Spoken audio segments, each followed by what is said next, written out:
All right, I believe we're officially live. I'm press refresh on my screen just in case if anybody's watching already. We're live. I have Alicia here from Denver, Colorado. I see it up on the screen. We are officially live. I got some background stuff that I'm going to get ready to do, starting with dropping this photo, save. Okay, so I got the most important part. Today we're talking Mars in Aries transit. Ladies and gentlemen, as I wipe my camera screen, because we're about to get ugly in here. This is a personal joy. For starters, I'm in Aries.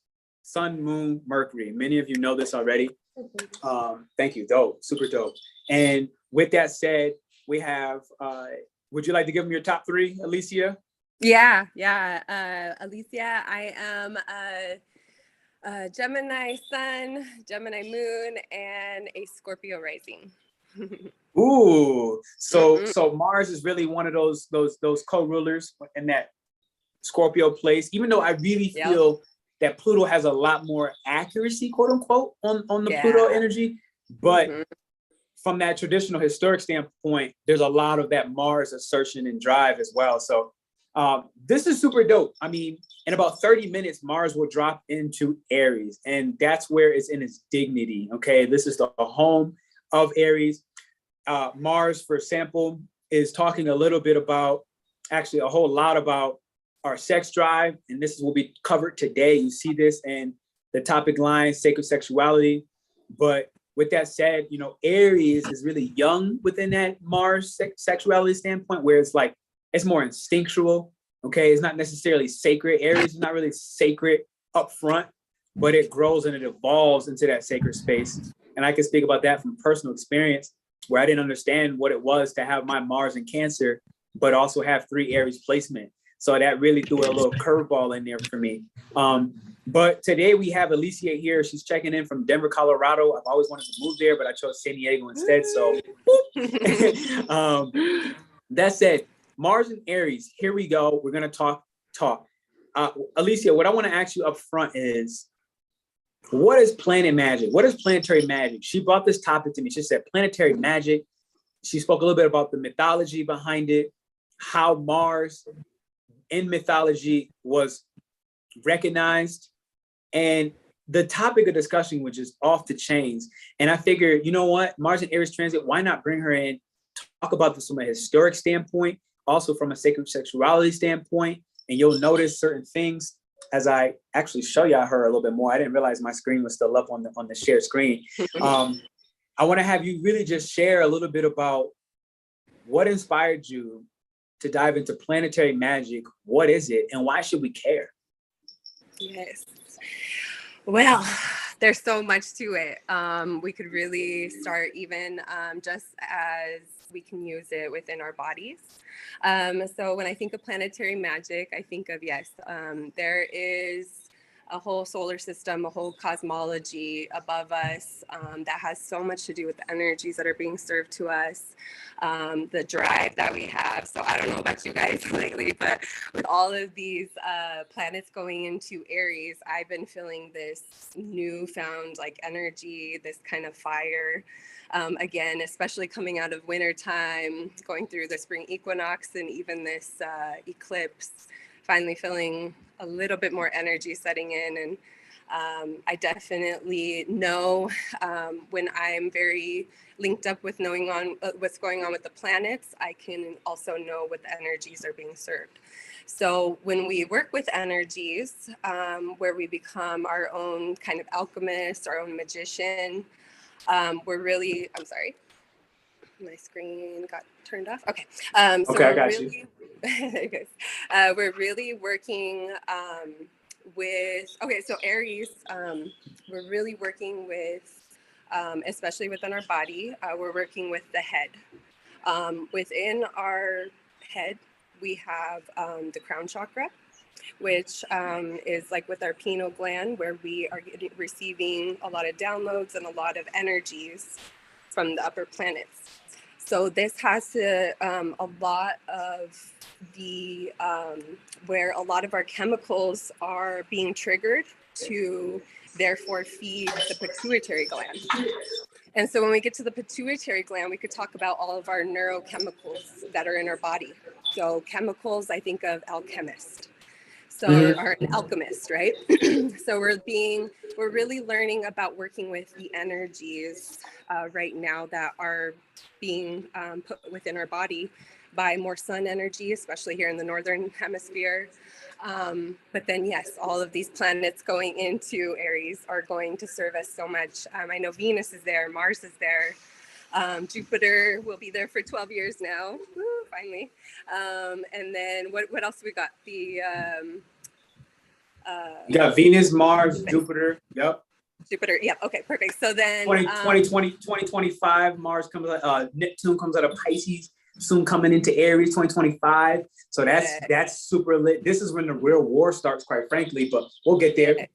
Yeah. So yeah, we are having all of this crown chakra energy that again is triggering our pituitary gland to have a lot more of an energy pull, and Aries also rules all of the energy within our body. So again, this is the time where we're starting to like feel awake. We're starting to really go out there and be like real passionate. I'm sorry, having issues. Can you see me? I can see you the whole time. Yeah. Okay, yeah. Perfect. Okay, I'm just doing my little pushing out on me, so I'm making sure. I'm doing my. Hey, let's tell you what we're gonna. Because I'm gonna be honest.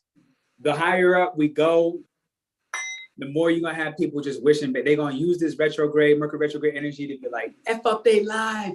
Don't let them speak. They speaking too much truth. So sometimes the sound just go ahead and zap that.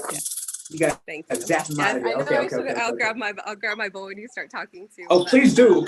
I'm a big fan of music. Please do. Yes.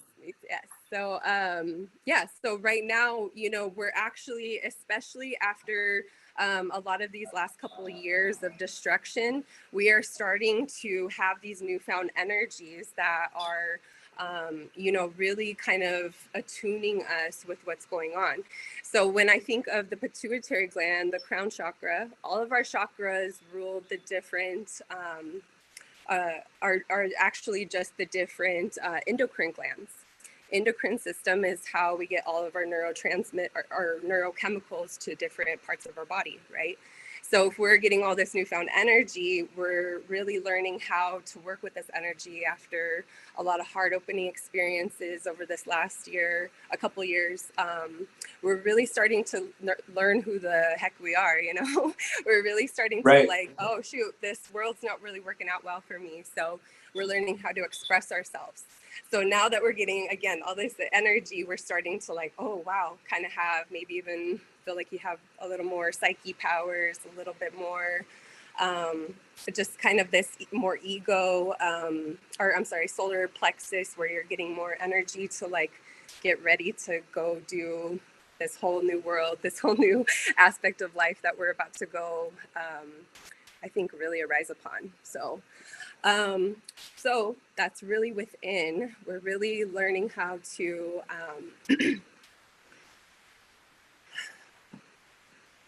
we're really learning how to work with, again, those neurochemicals that are within our body, which again makes us our own alchemist of our body, right? So if we're in really good control of our solar plexus, we're not going to get so nervous and shooken up and angry, or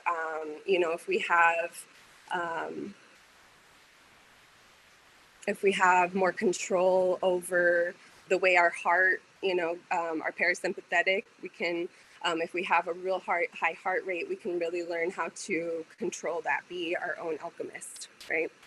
So now looking without, Aries is quite the ruler when it comes to obviously the god of war, right? So when we look back in the Greco-Roman mythology, we look at Aries, or he's also known as Mars, and they kind of use them interchangeably. But Aries when you translate Aries in Greek, it's actually the ram. So we see during the Aryan age, this is going to be about a little bit like 3000 BCE to about 0 CE, right? Where we had the Aryan age. So during this age, we see a lot of ram, lamb, sheep, goat type of imagery. So let's look at Christianity. There's the Lamb of God. There is the devil, who's usually signified by the goat. So there's a lot of different, different versions of the ram, the lamb, the sheep, the goat. They're all kind of, the same species. So you'll see a lot of that in the different, in a lot of different religions. And especially during that time is when, of course, Mars is being ruled. So when we look back in that era of time, we see a lot of war being brought upon us. We actually see this is when the Greco-Romans really took over Egypt, and just war started to be totally, thought out, to even really going into the Christian Crusades as well. So the Greco-Romans would use the power of Mars, Aries. They would worship him, sacrifice to him, to give them a lot of this Aries energy, this warrior energy, right? And I also saw that, they used to worship Venus as well for war, right? But she, when they worship Venus, it's more about strategic war. So kind of going in there and kind of, going in very strategically, very behind the scenes, where Aries is like, we got to just wipe out everybody. And so that's kind of, yeah. It's the truth. It's kind of the, yeah. So it's kind of like the, unfortunately it's, it's definitely exactly what they did, the Greco-Romans, which kind of leads me to, also during that time, the Judeo-Christian era started to gain speed, especially when the Greco-Romans got, when Constantine decided that Rome would be more of a Christian, Catholic type of empire. So this is when all the Christian Crusades really came about, and again, using the energy that Mars during the Aries season is really giving to us, and going through and wiping out. There even a lot of the warriors used to be dressed as Aries was too, in this real red attire with their gold plated everything, their gold hats and their gold hats and why gold? Why gold? Out of curiosity. Well, for me, right away when I think of gold, I think of Aries fire and purifying. Yeah.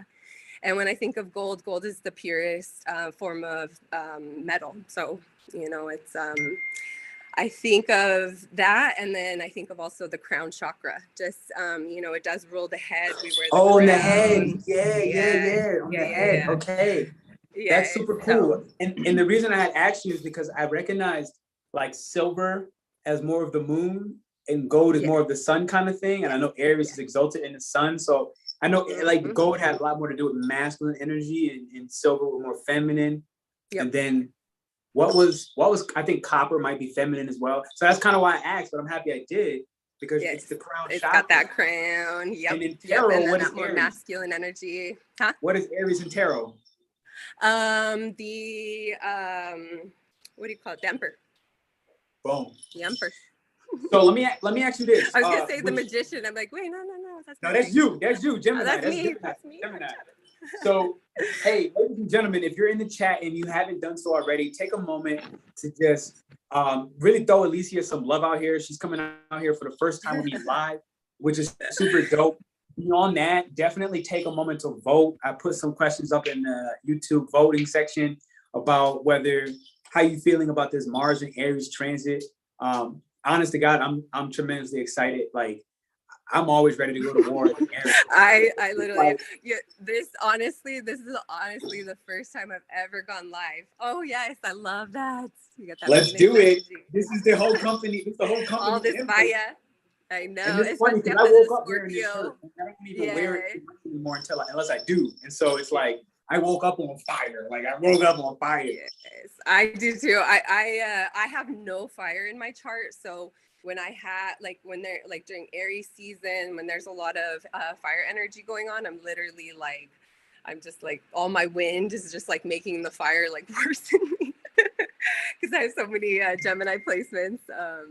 And yeah, I feel that big time. I'm like, I'm not ready to go out of control within me. Yeah, exactly. Right.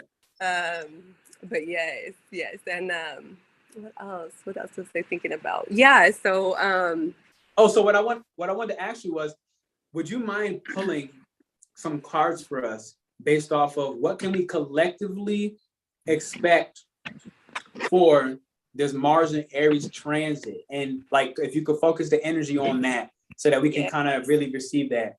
And meanwhile, what I'll do is I'll show you all the screen I took a screenshot of, and when Mars goes in Aries. And while she's pulling that card and putting that energy into it, I want to really bring something that I feel like maybe didn't go really checked yet. We're currently in Gemini season, ladies and gentlemen. So it's like, this is a low-key thing that people, I think, didn't really get it yet because it doesn't feel like Gemini season yet. But right now we're at the third degree. Third degree is Gemini energy for starters. So we're realizing right now that movement is required. Communication is required. We realize what communication can do and having more curious conversations, aka Gemini, rather than having to have a purpose behind it. And the curiosity of Alicia actually got over to somehow get to me, and then now we're her talking live. And we're now talking about something which we're going to bring in sacred sexuality in the next couple of seconds. After this tarot pull, we're going to bring in what is sacred sexuality? What does Mars have to do with sacred sexuality? How does it negatively impact it? So if I take a moment to zoom in, we have 4 planets today, right now, in Aries. And that's super lit, yo, because I'm so excited. This is why I woke up on fire. I woke up at 4 a.m, literally. And so that wasn't planned. Venus is in Aries. Mars is in Aries. Jupiter is Aries. What's going to be magical is Mars and Aries will conjunct Jupiter and Aries in a couple of days. And I wanted to show y'all this so you can see the 0 degrees to the 2 degrees. When it does, okay, at 2 degrees, this is us taking a brand new, fresh start with pure courage, God of warrior type energy on what is our self-worth, what is our self-worth, and what do we value about our individual personality? What do we value about our passions, our instinctive passions, our instinctive and emotional passions? Because there are 3 things that I learned that Aries energy works off of, and I've been telling people this more and more recently. It works off of 3 things. Aries is passion, emotion, and instinct. And all 3 are fused. It works just like that. Passion, instinct, and emotion. And so it's like, some people may believe Aries is not an emotional person. They're definitely liars. They're highly emotional, right? But it comes off in an aggressive way. It comes off in a way where if they're hurt, especially emotionally, that insecurity is revealed. It ultimately turns into, well, I'm going to destroy you because I don't like the way you made me feel. So in evolved Aries, where we kind of get to that shadow aspect of Libra. So Libra has an importance to help us balance out and be a little more tactful. I say this as an Aries moon, right? The emotional center is the moon. Aries being what I'm talking about right now, where I had to learn where Libra had its role. So I want to give you a little bit on the transit. I'm going to come back to the transit and give you more updates, but I want to have Alicia come back with this card pull and give you the collective energy around Mars and Aries, what you can expect. All right, so I pulled some archetype cards. I love the archetype cards by Miss Kim Kranz. So first we got the seed. I got the Kim Kranz. I got the other animal deck though. Yeah, I just ordered it. I'm gonna get it on Friday. I'm sorry. Oh, it's so awesome. It's a good deck. Yes. So, all right, so what we got here? What is this? The seed. The seed. Ooh. Yes, I love that. Actually, I love that so much. So what do we do during Aries season? We usually plant seeds, right? We'd be out here. Literally. Literally. Literally. See? Yes. Listen, what did she just say? Because we're not going to avoid this topic. Today's sacred sexuality will come out. And I'm so inspired to speak about this. Aries literally plants the seed, okay? Yes. I'm talking about the one that gives life, all right? You put this seed in a woman's belly or something else, and a baby comes out, right? So, and that seed is planted. Understand that Aries, if you look at the emblem of Aries, it's a snake's tongue. And I try to remind people of this. So that it's not the head of the snake, it's the tongue. So that seed happens where people charm you. You need to be careful during Mars and Aries season of being charmed. Literally, your pants will get charmed off. I'm not kidding you. And you can be the most grounded, stable. Especially when Venus is there too. I don't have one night stands kind of person, and you're gonna get caught. You're gonna get caught, and somebody gonna talk that sweet whisper in your ear. Right. You gotta hit them like that. It's Aries season. I know what's up. No. You feel what I'm saying? Yeah. And it kind of takes away from the more sacred parts of sexual energy. When Venus is there, we value that quick nut, quite frankly, that quick seed, in a way where it's unconscious. Because understand, Mars as a planet is an unconscious energy. So it's not always aware. And when you put it in a 0 to 2 year old energy like Aries, it's just gonna plant hella seeds. So be careful on that physical standpoint. And be mindful, we're going to talk sexual transmutation today, to plant those seeds on the creative standpoint. And that's why I wanted to make this clear, because you're going to get caught on either the creativity, you're going to basically birth something beautiful, or you're going to birth something permanent, which will be a child.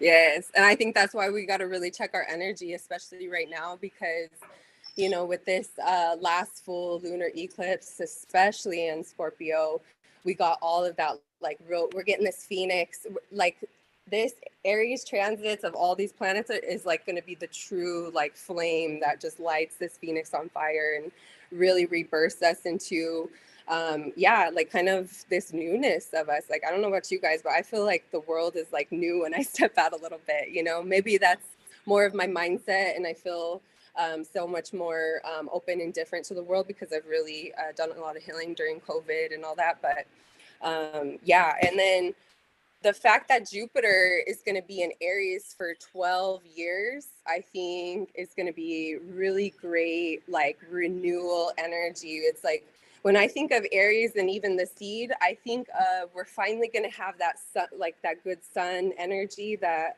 Aries, the spring equinox, really brings into us, to finally be able to really allow this seed to grow. It's finally giving it the energy that it needs, you know. Yes, but sacred sexuality for sure. I mean, what got you into the journey? And I'm going to share this photo with the people, which is really something where I want to have you guys take a moment to really check this. And what I'm going to do while she shares a little bit of her journey. I'm so sorry, Alicia, I forgot to put your links in the description, so I'm going to copy and paste. No problem. Right now. Yeah, no problem. Yeah, and I just got like my YouTube and everything all set up, and finally put some videos on there, so I'll have all my info and everything all set up. My website will be finished. Finally making this jump, especially with all this Aries energy. But So you were a retired nurse, right? Yeah. I basically just jumped ship. I'm sorry. So you were a retired. Let me like try to. If I'm in the audience for a moment, you were a retired nurse, right? Yep. Something made you retire, right? Okay, great. And then you became more of a shamanic student. I want to hear a little bit about that. And how did these two things lead you into the space of sacred sexuality and being an embodiment guide with the dragon at the end, which I see there?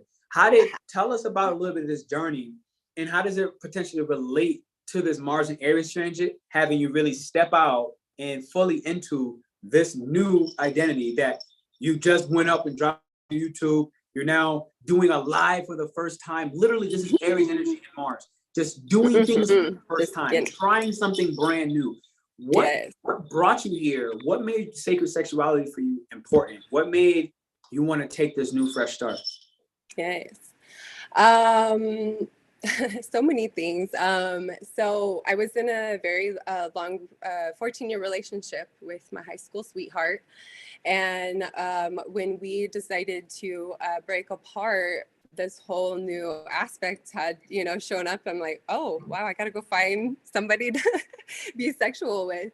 I didn't know how much a lot of kind of these old society norms, this old religious, programming that I had. There was just so much that, especially me being, I weight train and I do a lot of things to make my body. I like to have, a good looking body. So I do a lot of things to make that happen. I use my Aries energy, but I was really scared to be like, honestly, I was really scared to be around guys. I mean, you just hear it, all of these things. And then, growing up within a Catholic mindset, I really was like, I was supposed to be with my one and only. I'm not supposed to be out here doing all of these things. So as, of course, wait. COVID has I want you to continue on that. But the people in the chat, Yes, yeah. So the religious aspect of it, big time. Some kind of religious aspect that has blocked our sexuality. If you're in the chat, I want to have you just take a moment to just be vulnerable, take this new fresh start into this form of your identity by sharing what maybe have stopped you from fully embracing that sexual energy is a part of our being. And we know that religion has really played. I say that because a lot of people that I watch, they're coming to the retreat. And a lot of the women that are coming to the retreat, religion was one of the main consistent things as I went through each interview that has been holding the sexual energy of women, where ultimately they're at this point where they're grown, right? They're grown as women, but it's like to be themselves entirely. It's this weird taboo.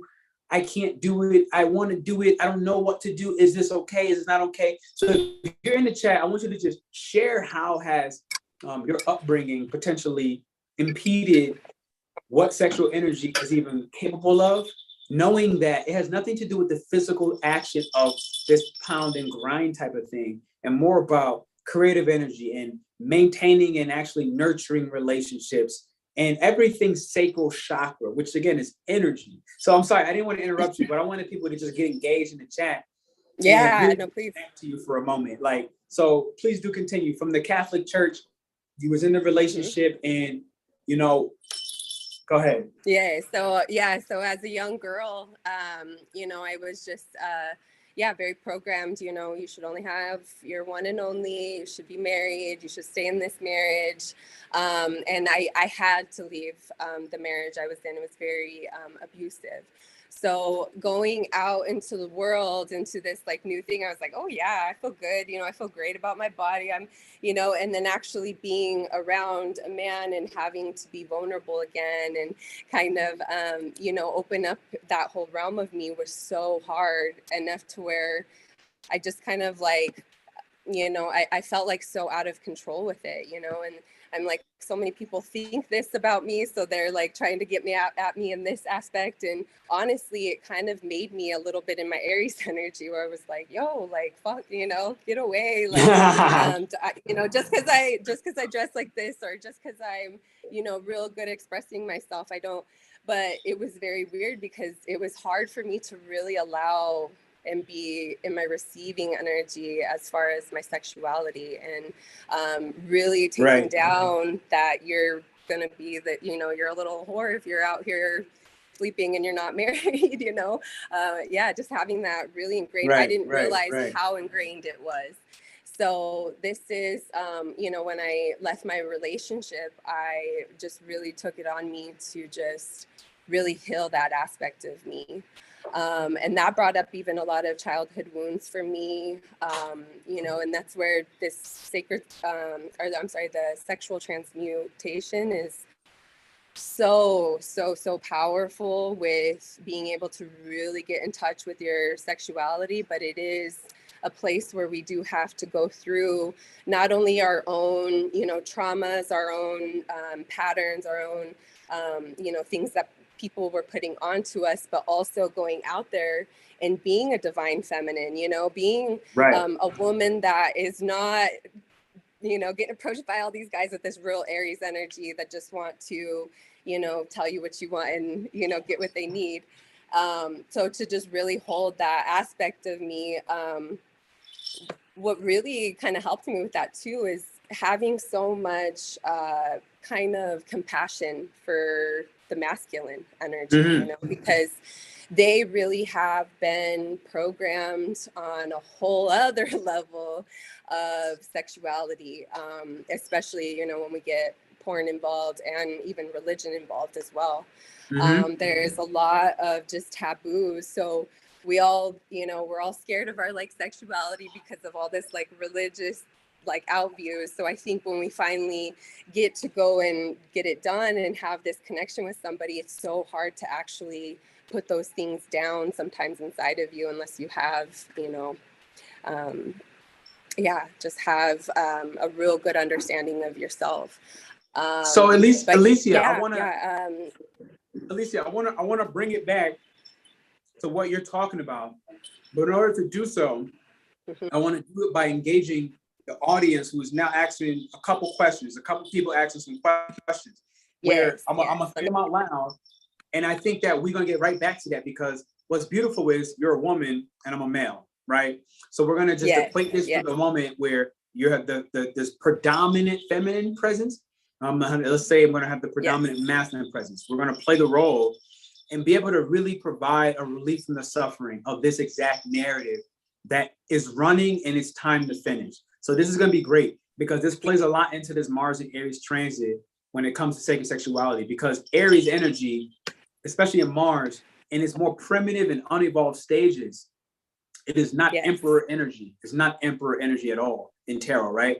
It's more prince energy. It's privileged, right? And it's like, I because I was born into this, I can take any woman I want. And there's no consideration of the woman's feelings, or as well as where is that male's purpose and direction going. So we're going to clarify some of that. But in order to do that, I'm going to check in with the women in the chat. The first I see is Riri. You're smoking, no disrespect. I don't even know what that means exactly. Maybe I'm out of context. I almost feel like this might be because there is a fire. Wait, let me read more. I always wanted to be a sociologist, and it's actually men who have stopped me. Okay, this is what I like. So we get a little opposition in here. This is good. Welcome to Mars and Aries. You will have conflict in Mars and Aries. I want to state this out loud. I don't know exactly what you meant yet, so I'm gonna try to uncover that. But what you brought up is understand that Mars and Aries is a very conflict type of energy, right? It will go to war. And in fact, war is his first option.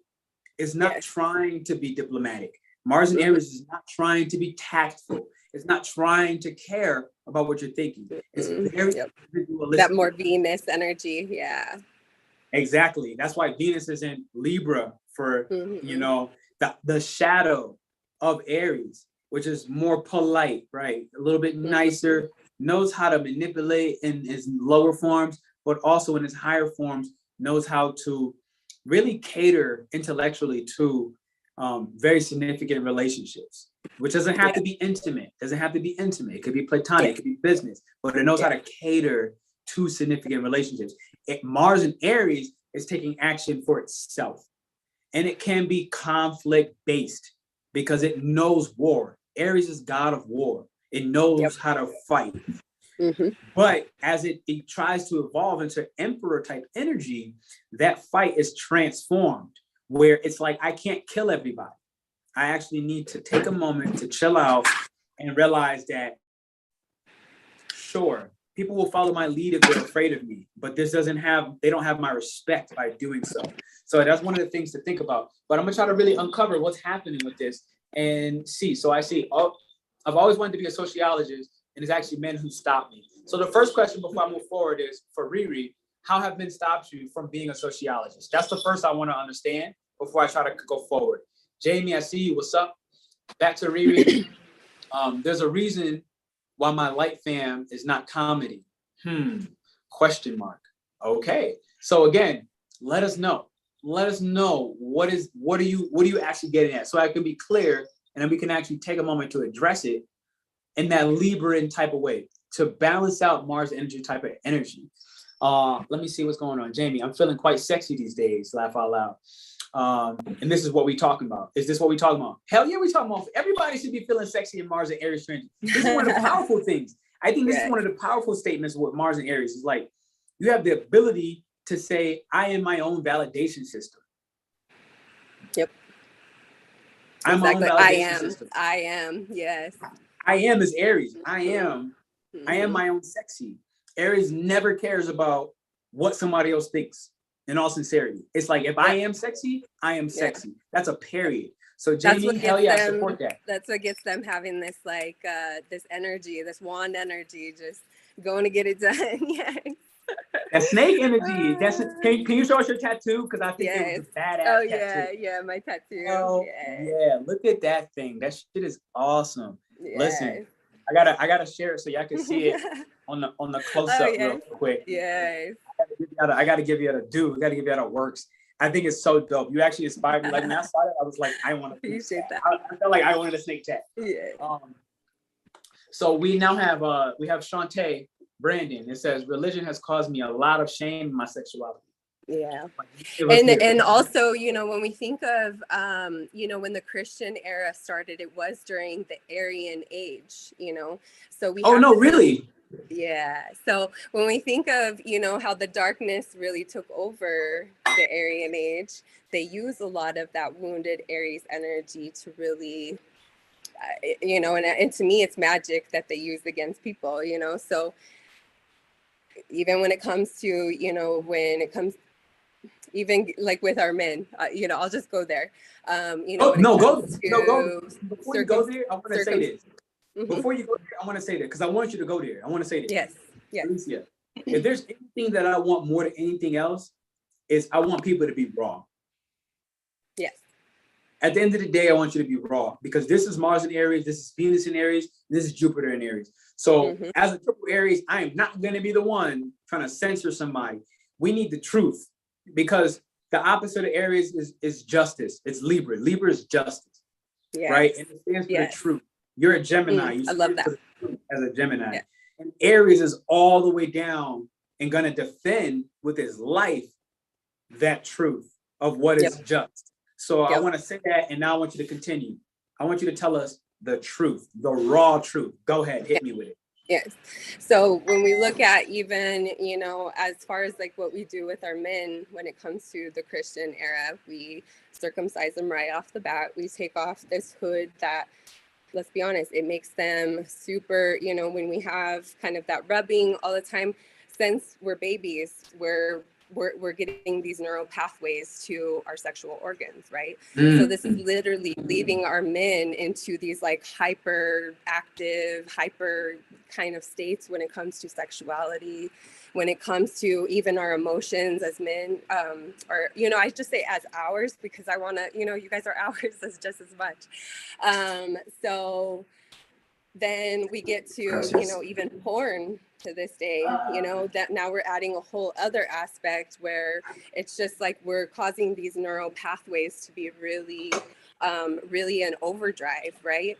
And there is a lot of Aries magic when it comes to the Christian era. Like, they use a lot of the things that they know are going to drive people to their, you know, more wild being, they're more Aries energy, they're more, you know, not as much of this passionate energy, but more of just like, let's just go get it done, you know, kind of energy.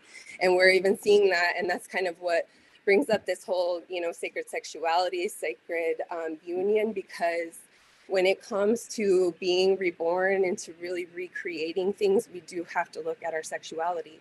You know, how are we created? How do we create? Where is our creation energy sourced at?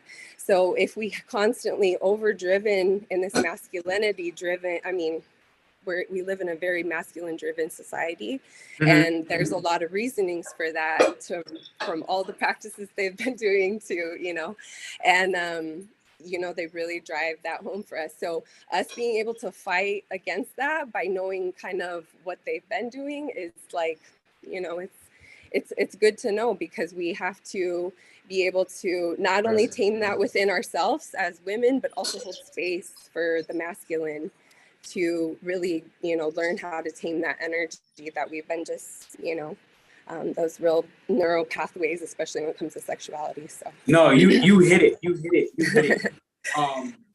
And I find that it's tame depending on what stage, but it's also, transmute, which is like, I feel like in some ways it has an accuracy of what we're looking to aim for rather than to tame. Because I feel like religion is what exactly tamed our sexuality rather than transmuted it for a positive purpose. Because in some ways, you can say it transmuted it, right? But I think less for a positive outcome, right? More for a control standpoint. Exactly. I want to get back to the people in the comment to finish, because you spoke about the religion, and I wanted to finish. Who was this? Shantae, I believe. Religion has caused me a lot of shame in my sexuality. Okay, that I'm healing, and you said a lot of the same thing. All right, from my moon cycle to my choice of sexual partners to premarital sex. ... The trauma it has created had given my sex for others. Had me give my sex for others. And you kind of really spoke about that. But as a woman, because she can't use her voice right now, can you resonate with that comment? Absolutely. Yeah. Tell us as a woman what does that make you feel? And maybe you be the voice for her in the moment, because she can't actually speak where we're at right now. Yeah. To my choice of sex partners, to premarital sex. The trauma has created me giving my sex for others. Yeah. Again, when I talk about when we have this more sacred sexuality, we are coming together to serve each other, and again, we have been programmed to women serve the man. We do that, and it's supposed to be about how more focused on that. So when we really, sorry, I'm trying to. No, for sure. Because you read it, but I can't find it. There it is. No, I got you. I'm gonna read it again. I'm gonna read it again. Okay, please. It's a little higher up. Ready? Religion has caused me a lot of shame in my sexuality that I'm healing. Yes. From my moon cycles to my choice of sexual partners to premarital sex. ... The trauma it has created had me give my sex to others. I give my sex for others. Yeah, I feel that. Honestly, the first sexual partner I had outside of this 14-year relationship, I kind of was just so it wasn't this like, real like relax, we touch, we are just kind of more in our Venus energy. We're a little more strategic. Women, our power zone is here in the heart, so it does take a long time to get that energy down into our genital region, and men are the opposite. So so I mean, the energy is all there for them, but for the woman, the Venus energy, it does take us a while for our energy to get down into our genital spaces, so there is a lot of things that as a woman we're kind of dealt with this energy that, this kind of Mars energy, masculine energy that's very dominating. And we've been learning, like we just gotta, take it however, he wants to give it to us. But really, I think, coming into this space where we like want to take control of that and be more of, this role where we're really speaking what we need. We're really expressing what we need, what our heart needs, what we like, what we want. It's, that men are really good about this. And I think us being able to have a little bit of our own, are really set in with all this Mars energy, we can have that as well. We could be a very assertive, I like this, I'm this when it comes to, but getting into that place is absolutely, it's a lot harder than than just talking about it. You know, it's the way we look at, you know, even the way our parents looked at sexuality. You know, I'll be honest, and I know a lot of people come from homes where the masculine, you know, is out there. Yeah, like in my family perspective, my father was away a lot. My mother was home. She, you know, any kind of adversity that they had, it was very like, you know, she's very insecure. So it's even just the way of like taking down the way that our parents look at sexuality. And then going through our own experiences, you know, on top of that, where did we learn about sex? Where did, you know, it's like religion in school, or, you know, and if, you know, and now porn. Right. You know, when I was younger, there was, yeah, like there wasn't a whole lot of porn yet, or it was like 10 minutes later, I'm like. No, the porn wasn't a thing, at least for me growing up. It was not a thing. And then it was such a taboo to talk about too. It's just like, you know, who do I go talk about? Like, how do I? You don't. Cosmo magazine is saying, yeah. You don't talk about it. So that's the irony. You don't talk about it. Exactly. You know, when you say that, you made me laugh actually internally, because it's like, oh, your gym teacher who also does not know what he's doing, right? Yeah. Like you're he's out here telling me how I gotta go get it. Yeah, like, yeah, and then it's like, well, what do you do when, you know, you want to be, you know, as a woman, you want to go, you know, approach a man. You know, there's just you just don't know, so you have to explore right on your own. Exactly. You know what's funny about what you said? Because I want to have everybody in the chat currently to go ahead and just drop some heart signs for Alicia in the moment. Thank you. I'm also nervous. I'm like, because you can hear it. I can hear it. They can hear it. And the thing is, you know what you didn't do yet? You didn't just stop talking.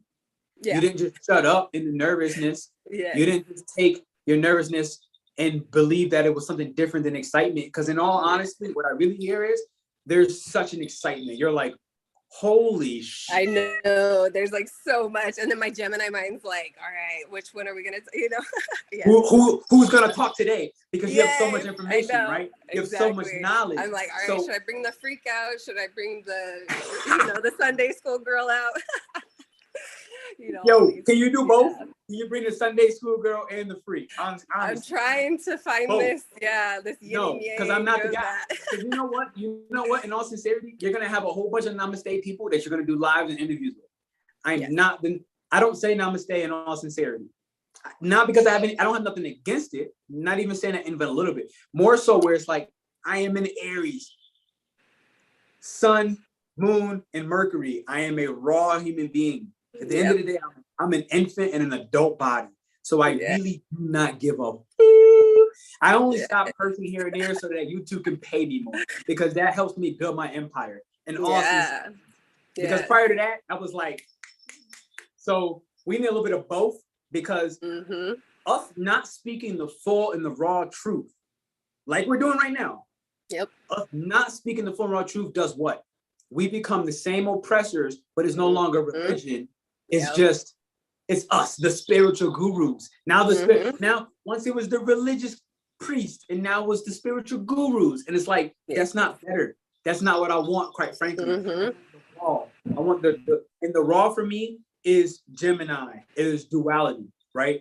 It is light and dark, right? It's prude and super freak. It's both of them. It's that soul of appetite. Yeah. Yo, I feel you. So let me get back. Thank you guys for dropping those hearts for her. Thank you for dropping those thumbs up as well. Thank you guys. I appreciate you guys. Thank you for being here with my first time. first time she's going live, and she's ripping it, ladies and gentlemen. I know, so let's see. You got a lot of she is beautiful, I meant. Oh, she said you're smoking like you're beautiful. So we clarify that. Oh, yeah. No, thank you. Appreciate you guys. No, she said you're smoking like you're beautiful. I think Jamie said the same thing. She said, hey, Jalicia. Sorry, I said it with the Spanish accent again. Hey, Alicia. Hey, Alicia, you're beautiful. So Jamie said this. Riri said this. and everybody's basically, Shantae is speaking about, hey, she's here for the self-pleasure, so thank you for that. Jamie A, sleeping with the lower frequency will stop your spiritual growth. Can I get a snap? Yes. Can somebody drop some snaps in the Gosh, comments for that? Can we Start drop some it. snaps for that? Yeah. Sleeping with the lower frequency, stopping the spiritual growth. That is a fact. And that's the mission. It is, yeah. Mission. Understand this, right? We need to ultimately, because we're going to talk next. After I get to these comments, we're going to talk about, if you're open to it, sexual transmutation, because this is what I feel like Aries needs the most, because Aries is the lower level chakras, right? Until it evolves. Until it evolves, it gets to the crown, it gets to the head, but it has to know how to work it to the head. You feel me? It has to know how to breathe that into the head, how to move that into the head. So I'm gonna get to the comments, and we're gonna talk about how to actually and do some practical work, some practical breath work on moving the energy from our sacral to the head. So stay tuned for that, so you can actually engage with us. Bring that snake energy. Okay. I know. Let me grab my. Yo, go get the rock. Go get the rocker. Go get the rocker. Absolutely. Super excited. All right. In the meanwhile, while she's getting her rocker, let me check in with these comments. I have a big ceremony coming, so I left my my drum and all my instruments at my friend's house because I was there this morning. We're going to be working for the next couple of days together, so I was like, oh, I'll just leave them here. But of course, now I need them. I just got this as a gift. I got my singing bowl or my sound bowl. See the singing bowl. I just got my beads on here. Wait, one of the last lives, one of these beads broke because one of y'all on here watching was out here casting black magic, but it's cool. We protected, we good. So yes, we are. I got my beads. This is a gift. It's such a lovely gift, and I'm super excited. It's actually wood on the outside, handmade. So beyond that, let me check the comments. We have okay, are you guys talking about divine feminine energy or sexual energy? Okay, great. We covered that a little bit. This is one reason why I practice intuitive movements, getting in touch with your body according to you. Definitely check out Jamie. I'm gonna do a live with her sooner than soon. She has her intuitive movement practice, so we'll get that going. Jamie. Yeah, Jamie. That's exactly where I'm working right now with the sexual transmutation stuff. I'm working with my throat right now. With the abusive relationship that I was in, the throat was the whole area. So I use even my sexual practices, and you feel the energies coming all the way up. But yeah, the throat chakra is exactly where I'm at right now. And it's been interesting, but I'm throwing myself out here right now. I'm like, all right, I'll get this. Hey, but understand it like this, you're throwing yourself out here, but you know, what's beautiful is it took a long time to build a community where no matter what, you're safe. Yep. Like we don't do jokers. Like on some real, like somebody was in the comments one of these days and I love this guy, but he got muted. And I don't care. Right? Yep. Like that boy hit that mute. I'm like, yo, look, you're bothering my patrons. Okay. You're being a little annoying. You're gonna have to take that mute. But it's a part-time temporary thing. So I say that from the standpoint of like, you're safe here at bare minimum. It's the same reason why I'm running and hosting a retreat. I had this conversation with you. It's the same reason I'm hosting and running a retreat. Yeah, that's why I'm here with you today. I feel that sacred masculine. Hey now. So we have Steph W. I've been used to feeling my sexual power and not knowing how to hold it, wanting to give it all away or wanting to suppress it for the fear of being controlled by another. Wow. What do you have for that right there, Alicia? What do you have for that? I almost called you Jalicia again. Them double L's. It looks like a double L, and it's jacking me. I keep saying with a J, but I know it's an IL. Yeah, it's IL, right? It's ILY. Yeah. See, because it looks like double L on here, but it's IL. So I got to remember that. Okay, IL. So Alicia. So what do you feel about Steph W's comment of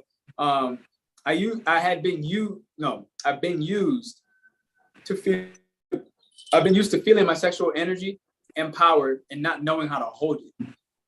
Yes. So I almost want to pause right there. Do you feel it's meant to be held? As a woman, not necessarily. You know, we work with the moon. Is the moon full, fully illuminated all the time? No. Is there times that we have to, this area down here is, it's destroying. We have, our moon cycles. There's so much different things that are are going on in our sexual energy spaces, especially the sacred chakra. But as far as being able to hold energy there and work with it there, yes, I think absolutely. It's it can be held there. It can be, you know, especially after a long time of practices and really breaking down a lot of the, you know, shedding a lot of the old paradigm of thinking of sexuality. Will help release down more here. I would like to do the first exercise. We have 9 people watching. If you haven't hit the thumbs up yet, help your boy out. Get this message out there, because I feel like this is super important for all the women and to listen, but as well as the men. Why? Because men don't get enough of the understanding, because women they don't feel safe enough to listen or to tell, like she said, throat chakra, to actually speak out on what she's talking today. And even notice step by step, as she begins to feel safer and safer, that tremble in the voice is going away. So this is the beauty. So shout out to her again. Thank you. Out here. Yeah, thank you. Doing it for the women. She's literally stepping out getting for all the women out there who are not ready to use their voice yet. And she's giving you a platform to realize it's okay to be afraid and to move forward at the same time. So let's try a Kegling exercise. Does anybody know what Kegling is? Drop it in the comments if you Kegel on it daily, if it's a part of your practice. I won't lie, it's kind of an on and off thing for me. Sometimes I just forget, but I'm like, I need to I'm going to do something. I'm going to grab a Post-it right now. I'm going to write this. I'm going to pin it on my wall, because I know that this is such a powerful exercise. So if you have a pen, I would like for you to grab a pen. Alicia, you as well, grab a pen, grab a paper. I'm going to have you write something. I'm going to grab mine right now.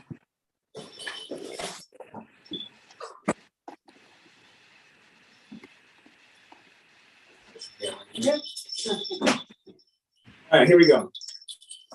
Here's my Post-it note. So if you're live with this, I told you the same thing. She's asking what are things happening in retreat? And it's like, in all sincerity, it's everything practical. I really don't want to talk to you. At the end of the day, I really don't want to talk to you. I want to show you things and practice things with you. And I'm going to prove that in this moment right now. So I have a Post-it note. And what I would like for you to write is, I want a bigger Sharpie. All right, I got a bigger Sharpie. Here we go. So what I want to have you write is, I'm going to write these in big bold letters, is I'm going to write Kegel, right? It's Kegel. I'm going to say times 100. I'm going to go slash a day. All right. Kegel 100 times a day. I'm going to teach you what a Kegel is if you do not know. And I want to have you literally hit your 100 while you're online with me. And with that being said, you're going to energetically feel how powerful it is, especially as a unit, right? As a community, as a group, to actually do these Kegel exercises together. So this is something quiet. No one ever needs to know what you're doing. You could be in class. The first time I learned this was in class, okay? Literally in university, in a I don't even know, like a human sexuality class or something like that. I had a teacher teaching us Kegling. He gave us a story. He had a student that came, he went home, he did what the teacher said, and he Kegeled. He came back like 2 weeks later, and he's like, yo, doctor, and I'll leave his name out of it because he was so cool. I'm not gonna throw him up there. He's like, Dr. X, yesterday I shot the lights out from across the room. And the teacher was kind of like, he went, what? He's like, I shot the lights out from across the room. And the Dr. X was kind of like, he's like, I was doing the exercise you taught us, and I shot the lights out from across the room. So my point behind this is, this gentleman was Kegling the same way the professor taught us how.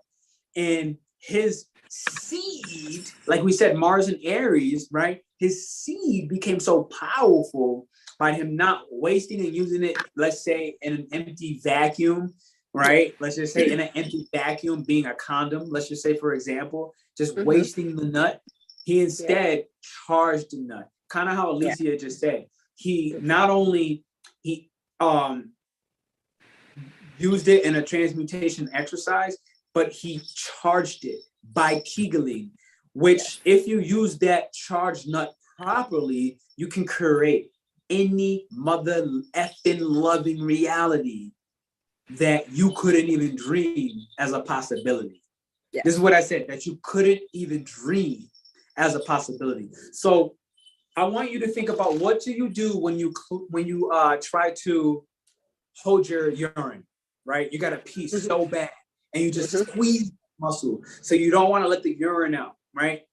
Yeah. What's really happening in these moments when your body is going through this and you feel like you always are in this state, your body is begging you to start Kegling, okay? If you always feel like you have to hold that Kegel muscle, that urine muscle, which is a Kegling, that, I want you to hold it as we go. I just started mine for 5, as tight as you can. 4, squeeze your glutes. 3, 2, and then release. That's your 1, okay? Shoulders might drop down, jaw relaxes. And then I want you to do it again one more time. We're gonna do 5 together. And I'm squeezing that glute muscle, that urine muscle. 5, I'm on it, I'm making it there. 3, 2, 1, and I'm letting it go.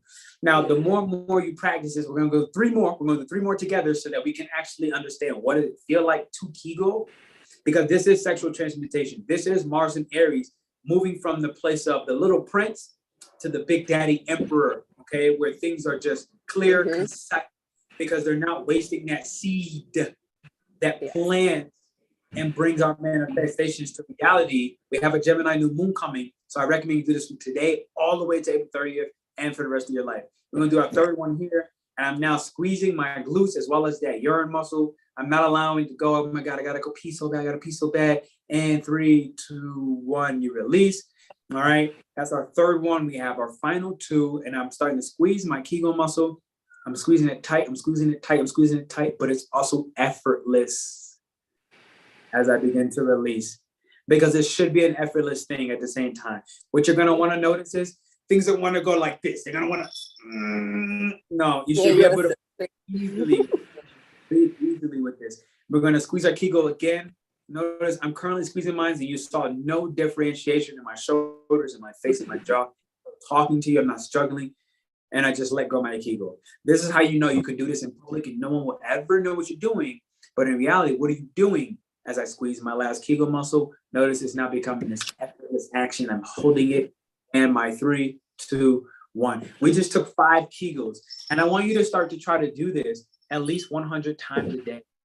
And I promise you, suffered from religion or parent or lack of education on sexual energy, and you think or you believe at one point that it was only about penetration, pound, and grind, it's never been about that. And they no longer have control of you, because we have the internet and we have educators who are educating you if you are seeking information. And today, live, somehow, some way, you were interested. Your spirit came out and like, you better watch this because you're going to heal. I want you to start healing at least 100 times a day. Even if you break this into 20 Kegels at a time, you have 24 hours in a day. All right. You can be Kegel your last 20 before bed. You can Kegel your first 20 before you get out of bed. You got halfway, you're 40 done, right? Kegel at lunchtime. Kegel when your boss is pissing you to fuck off, right? And then Kegel whenever the last 20. And get your 100 a day and watch your life transform. This is one exercise in the space of sexual transmutation. So I wanted to kind of from there, thank you for hitting those thumbs up. If you have not hit it yet, I see 15 people watching. I want to see 15 thumbs up minimum. Yes. And yes. Squeeze that kitty cat tight. I love that. Squeeze that kitty cat tight. Yes. I love it. Yeah. And also, you know, when we are, you know, let's say we're doing just some deep breaths in.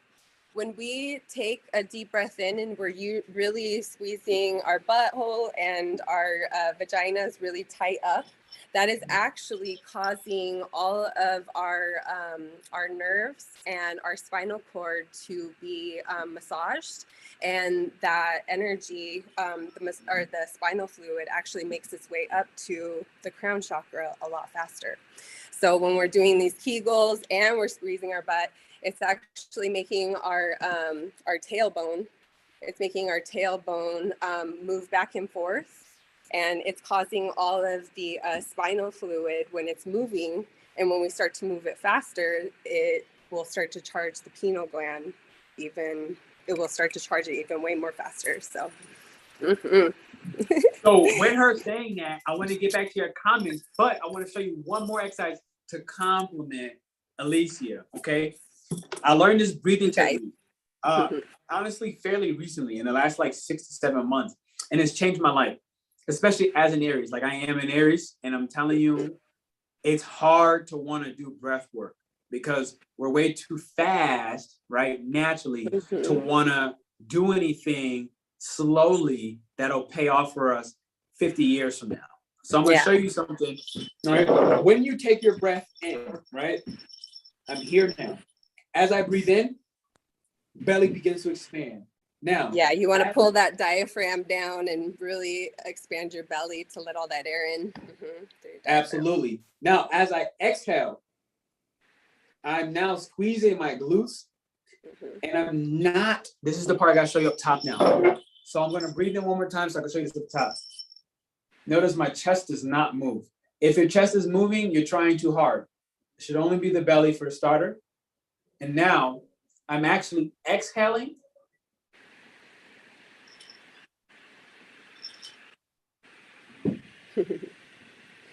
But I'm not exhaling through my mouth or my nose. I'm exhaling up my spine, and there's a difference. I'm going to try to practice this with you again, because this is one of the best sexual transmutation techniques I've learned, honestly. I'm going to try to show you from here. So I'm going to inhale. Belly expands like a balloon. As I exhale,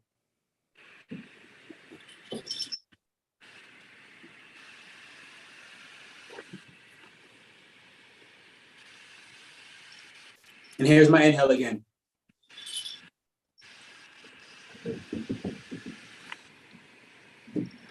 All right, so I try to do this in slow motion. My point is, when I exhale, I'm not going, because I'm letting the air out. This is like you, again, wasting the seed, okay? Aries / Taurus sexual energy, root chakra, sacral chakra. I'm blowing it out into air, okay? It's gonna get lost. Rather, I'm exhaling up my spine. So I'm gonna inhale, and I'm gonna exhale.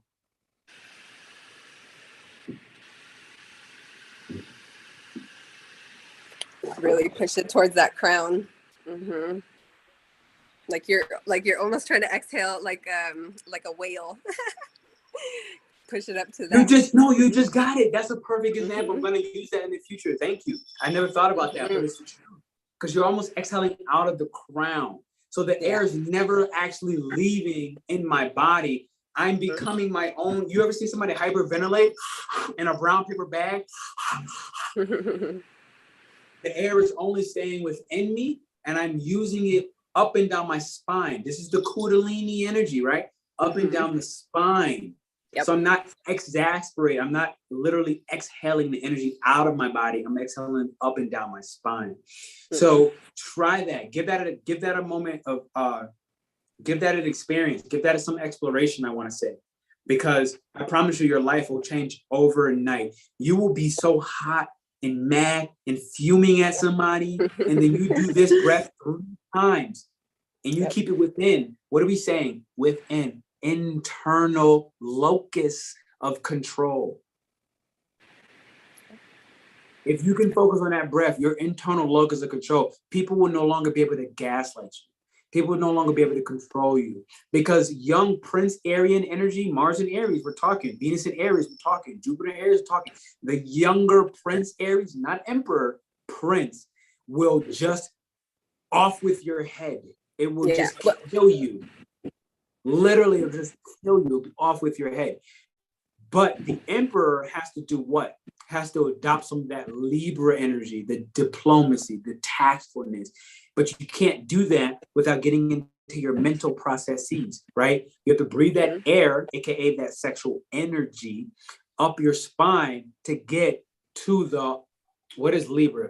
Past the liver. Libra is the liver, but also Taurus is in Venus. So this is now up to the throat, where you can be able to express from a place of divinity rather than a lower energy. Yep, exactly. Yeah, and especially when, you know, like again, when I'm talking that Aries energy, the crown, getting all that energy back up to our pineal glands, you know, here at the heart space, how I like to look at it is this is kind of like the soil. And up here is kind of like the heavens, and down here is more of the earth, right? So it's our lower three chakras that are really connecting us with earth. And it's our higher three chakras that are really connecting us with the heavens, source energy, more of that masculine energy, if you want to put it that way too. But yeah, Alicia, go ahead. Oh, I'm sorry, I interrupted. My bad. Go ahead. I No, had a question no, yeah. based off the questions. Yes, yeah, no, I was already finishing, so go ahead. Absolutely. So, just to clarify, also what I'm looking to do in these moments, I'm never looking to interrupt Alicia, right? I'm looking to more so, in a sense, be the demonstration of, like, let's say, purpose and direction. Where is the conversation going? Because this is what keeps lacking with that feminine masculine presence. Men just go, what?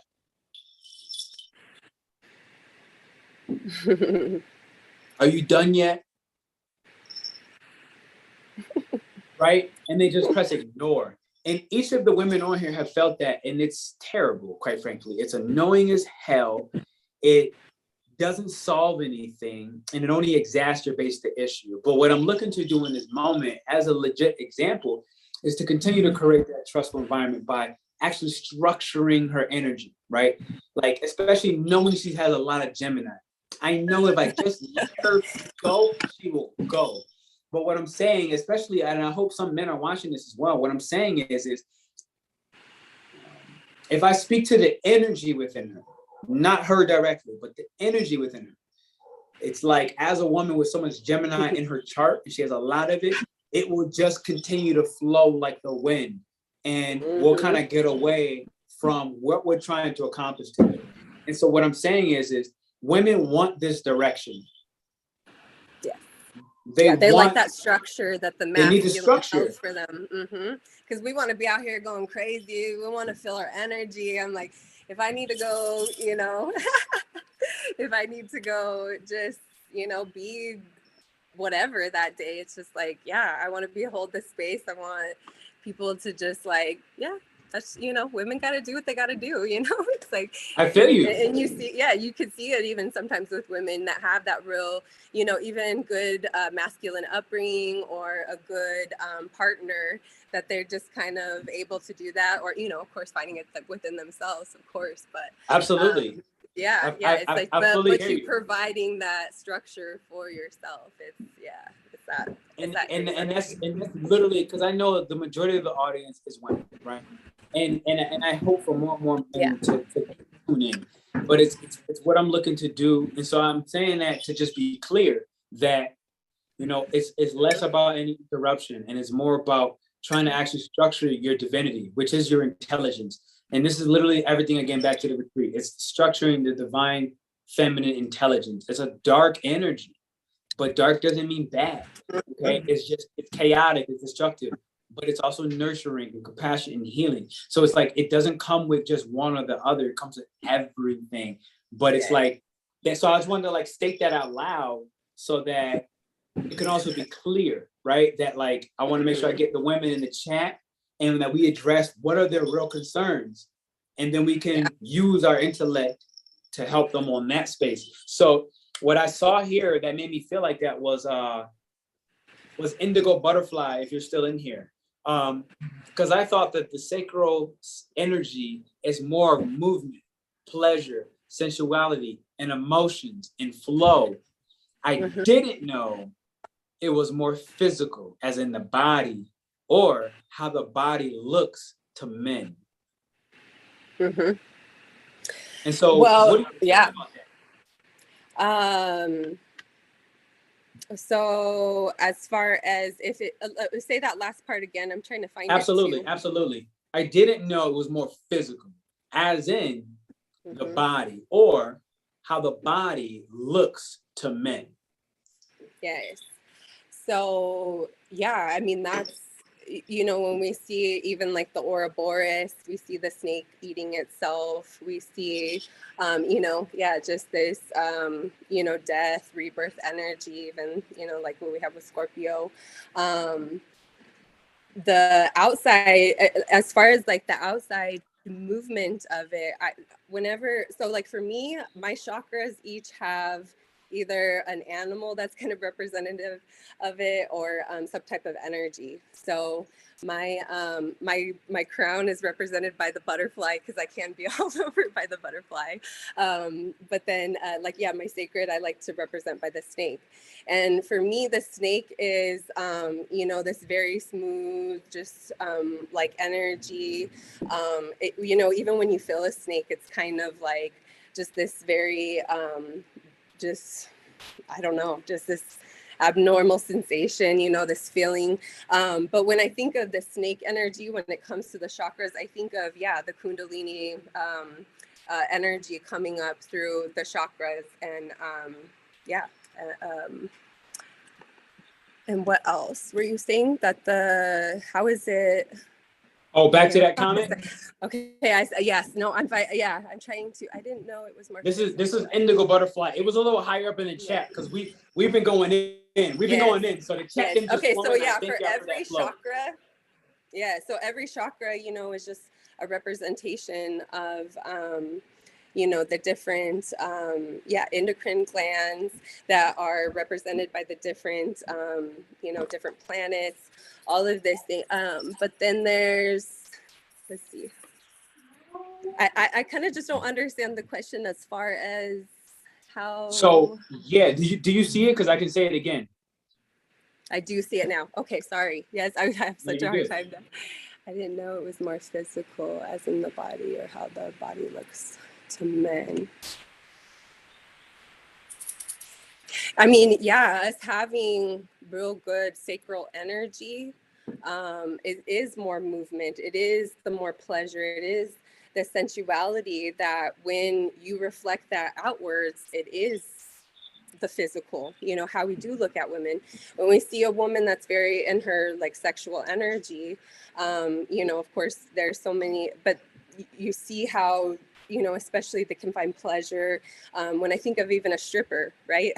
They have this really amazing sexual energy that they're very just in tune with that energy, where they can be in their free movement and be within their pleasure zone and be still open and vulnerable, you know, with men. And so I do absolutely think that when we do pay attention to our sensuality, our emotions, the way those energies flow within us, it absolutely plays a part in how our physical is into the outer world. Absolutely. Thank you. No, I appreciate you. Yeah, sorry, I'm like reading through and trying to find all this stuff. I get it. Trust me, I be doing these lives all the time.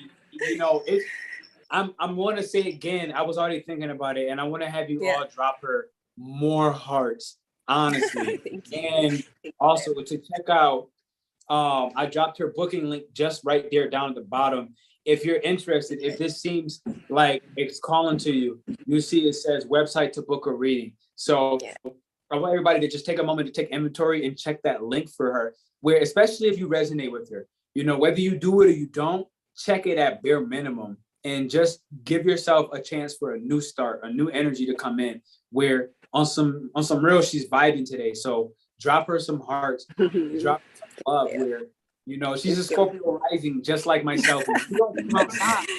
I know. We don't come outside, you know. We don't like it's hard to come out of the depths of all this. I know.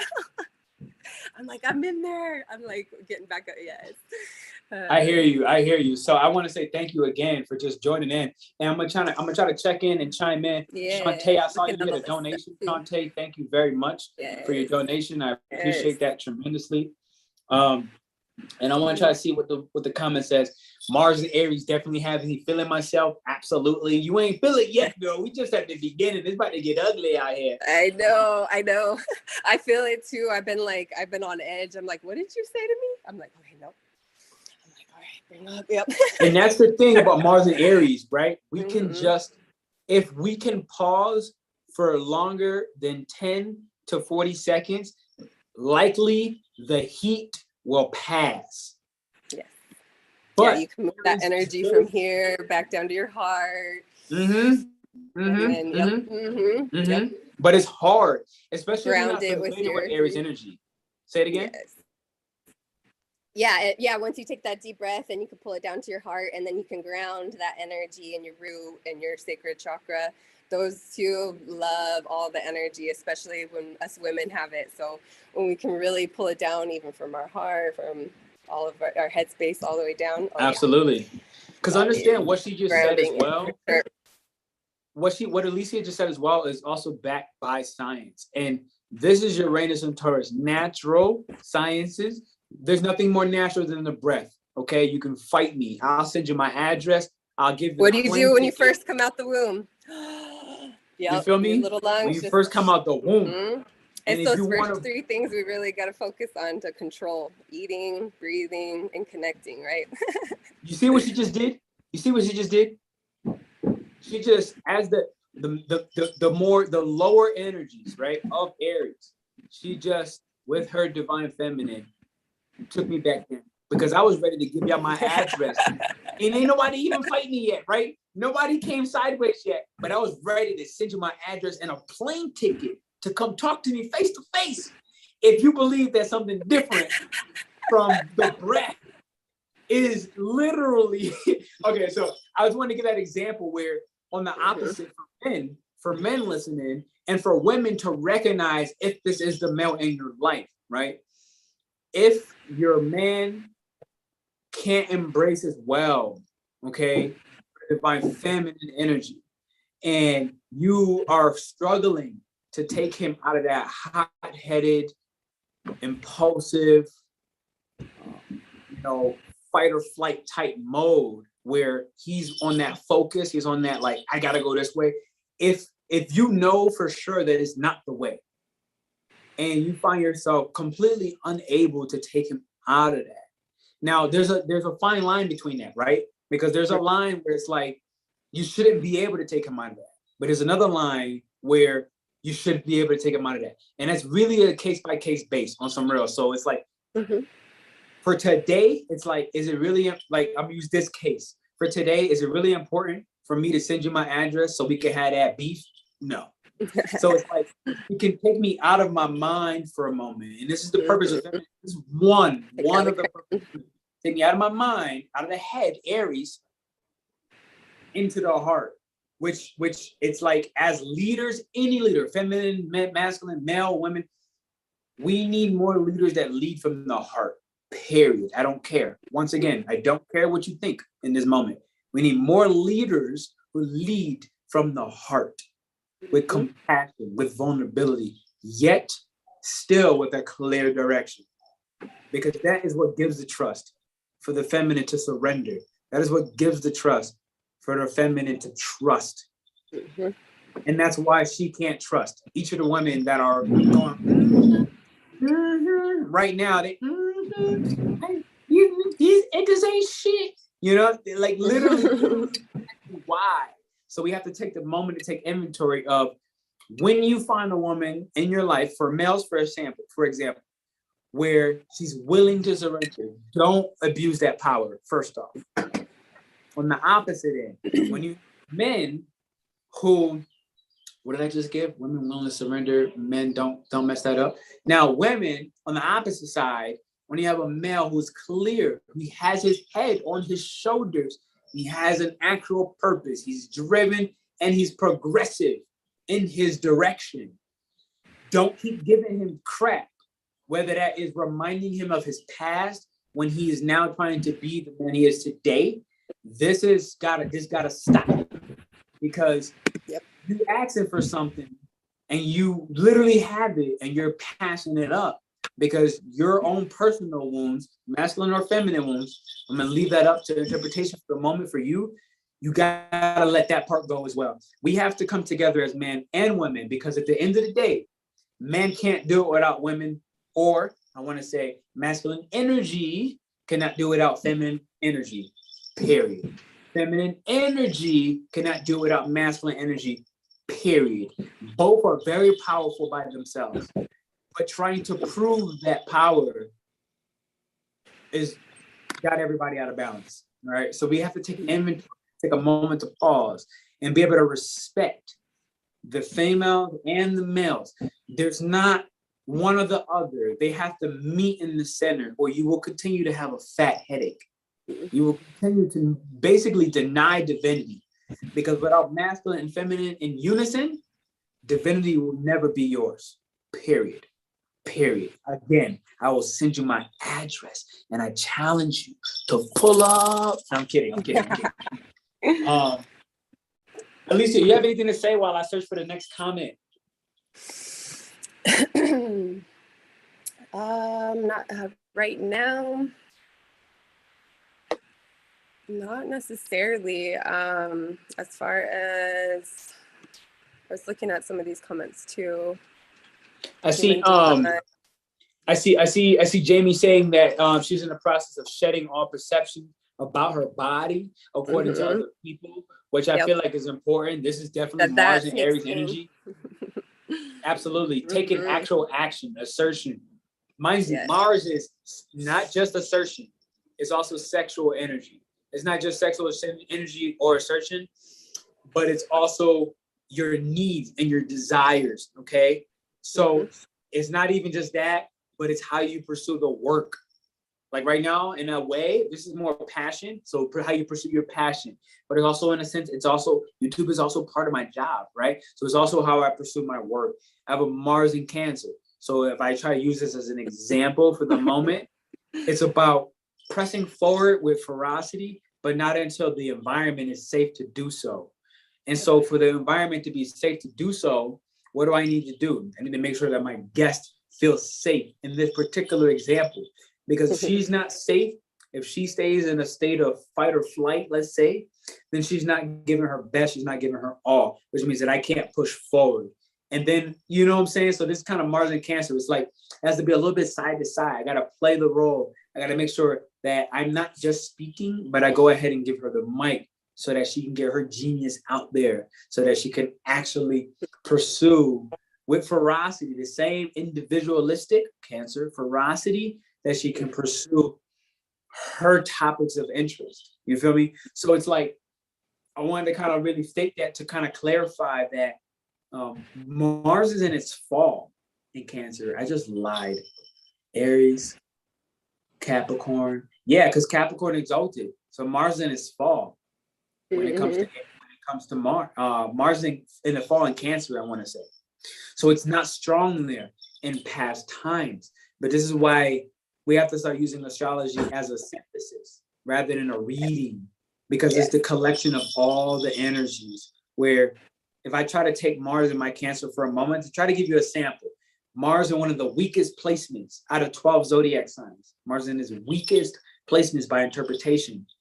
Yet it's still, in past times, it really sucked. In modern times, it's a big positive. Why? Because in this particular generation, we already have too many forward, pushy type of personality and actions that have gotten us into this hole where it's like my way or the highway, versus using emotional intelligence and acting, Mars, action, acting with emotional intelligence, where it's like, look, these are my emotions, these are your emotions. I understand both. And because of so, I know how to go side to side to make sure that the environment, which is both of us in this environment right now, that the environment is safe. Because once we create a safe environment, my partner and myself will be less anxious, where we can push the message forward. Does that make sense? Versus, let's try to use examples. Where's your Mars, Alicia? It's in Cancer too. Yeah. Oh, crap. And it's in the 8th house. Yeah. Me too. Scorpio's house. Yeah. So like my Mars is like, let me out of these fucking waters. Yeah. No, me too. Yeah, me too. Mars Me too. I forgot that you were in the 8th. You did tell me that. I forgot. So look at the differences as well between a feminine energy and a masculine energy playing in the energy of Cancer, right? Look at the two differences. I feel naked without my shell. Oh, sorry. Go ahead. No. Go ahead. I'm listening. Oh, I was just saying, I don't like to be without my shell as like as a Mars in Cancer. I feel too vulnerable. I feel naked without my shell. So I have to you saying shell? Are you saying shell? My shell, like as in a crab, like as in a Cancer crab. Yeah. But what would your shell translate to in this particular life? What's the shell? Is the structure, is the masculine, is kind of that protective realm, this space that's being held for me. It's kind of, it's like my home, it's like my safe zone. It keeps me covered. Yeah. So as a woman, let me ask you this. What made you feel safe enough to step into this shell, let's say, this protective zone? What made you feel safe so that maybe we can help women from a different perspective? I mean, really teaming up with people has been really, next level for me, especially going from, healthcare, you do this, and this, to now I can like openly, freely speak and, and just be real. Being open and vulnerable is definitely very hard for me. So I think it is my Gemini that kind of like throws me out there and is like, all right, you got this. You just got to get some experience under it. But definitely even just talking to you, like there's a certain specialty when you can just be like freely talking about astrology and all the, sex and all this stuff with a man that's just like, yeah, like, let's talk about it. It's like, it's these, it's having this kind of masculine, feminine energy between us. And I think, definitely just our conversation even yesterday, I was like, oh, I feel good. I feel ready. He's really encouraging me. He's very supportive. And, you guys even see him. He's like, throw some hearts in there. Let's go. Let's get rid of all this heart energy. So, yeah. If I was talking to a guy that was like, what'd you say? Okay, cool. You talk about astrology, and they make you kind of feel, then I don't feel safe. I'm like, all right, time to go back into my crab shell and get the, Right. So right. yeah. No, I thank you for clarifying that, because I feel like it. Oh, I have another Mars in Cancer, Erica B. Shout out to you. What's up, girl? Hey. Dropping more hearts. She got the purple heart to go on the war. Drake said that, right? Yes, purple hearts because you go on the war. Let me try to check in. I'm sorry, I kind of lost track. The comments just went all over the place. So I'm happy for that. I thank you all. Jamie was talking about I smoke weed as a part of my tradition. It's a part of my spirituality. And I'm gonna sit there and say, gang. I didn't smoke before this. I'm so mad at myself right now. I'm like, I should have smoked, because I was nervous about just being, No. I tried to find, but I actually should have, because it probably would have made me better. Yo. When I tell you, hold up. You already know your Colorado girl knows what's up. Tell them where you're from. Yeah, Colorado, baby. Yeah, we love our weed out here. I'm actually headed to a cannabis lounge after this, so I'm super excited. So because I don't know what's up with guidelines on stuff like this, I'm gonna block one part, and it's gonna say something like, "Boom." I'm telling you right now, I'm bringing this in straight up. I'm actually in the process of microdosing, extra dosing, quite frankly, on this particular brand, because I know that it's gonna be a part of the retreat. Okay. Yeah. And I know this from a standpoint of we're looking to have women embrace their darker feminine energy. And one of the biggest blocks that I've personally witnessed for myself is the physical body, the physical limitations of blah, blah, blah. So I say this to say, once that physical block is done, guess what? We got now throat chakra, third eye, and crown. And then it starts from where? The heart. But why is the heart so locked up? Right? And let me ask you, Alicia, why is the heart so locked up? A lot of things, a lot of us don't realize that, sweeping things under the rug just kind of you know, really puts more and more layers of shedding that needs to be done around our heart space. But, you know, when things come to us, the first thing we use is our mind, you know, that's just, we, you know, are automatically thinking. We don't necessarily say, give me a second, and then just, you know, really pull it down to the heart space and really bring in that piranha to really help you come to a good place of what's the piranha? your heart. What's the piranha? The breath, the breathing. Breath. Mm-hmm. Yes, Gemini is the breath. It's air. That's so funny. It's air. Yes, they're the air of the they're the breath of the zodiac, and the nervous system too. But yeah, they so being able to really have time and and this also comes with the whole sexual transmutation, which really, you know, is learning the different energies that come to our body when things are not right, you know. So when, let's say, we see, you know, we have somebody that's yelling at us, our heart's going crazy. So we're not able to relax enough to be in that parasympathetic nervous system to drop down to the heart. And it does take us a while to tap into the parasympathetic, where we are coming from the heart space, you know, really speaking from the heart instead of, yes, yummy. I know, I can't wait. Right. And cannabis, and cannabis too. So on a spiritual level, cannabis is actually the essence of the sacred union between the feminine and the masculine. So cannabis is the essence on a spiritual level of the sacred union of the feminine and the masculine. How's that true? Because we have different endocannabinoid systems within our body, right?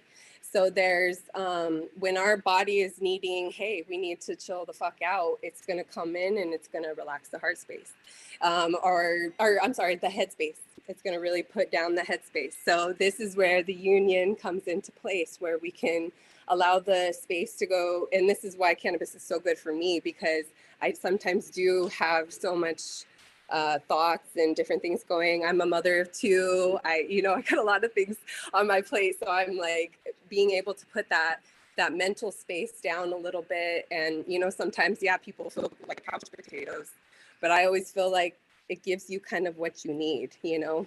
And even if you're feeling, like paranoid when it comes to it, it's probably because we're not used to being so in this heart space, so relaxed. So yes. Every time you say it true, I'm gonna ding that thing. True, just gonna ring the bell. I know, I'll ring it with you. Every time you say it true, I'm gonna ding that thing.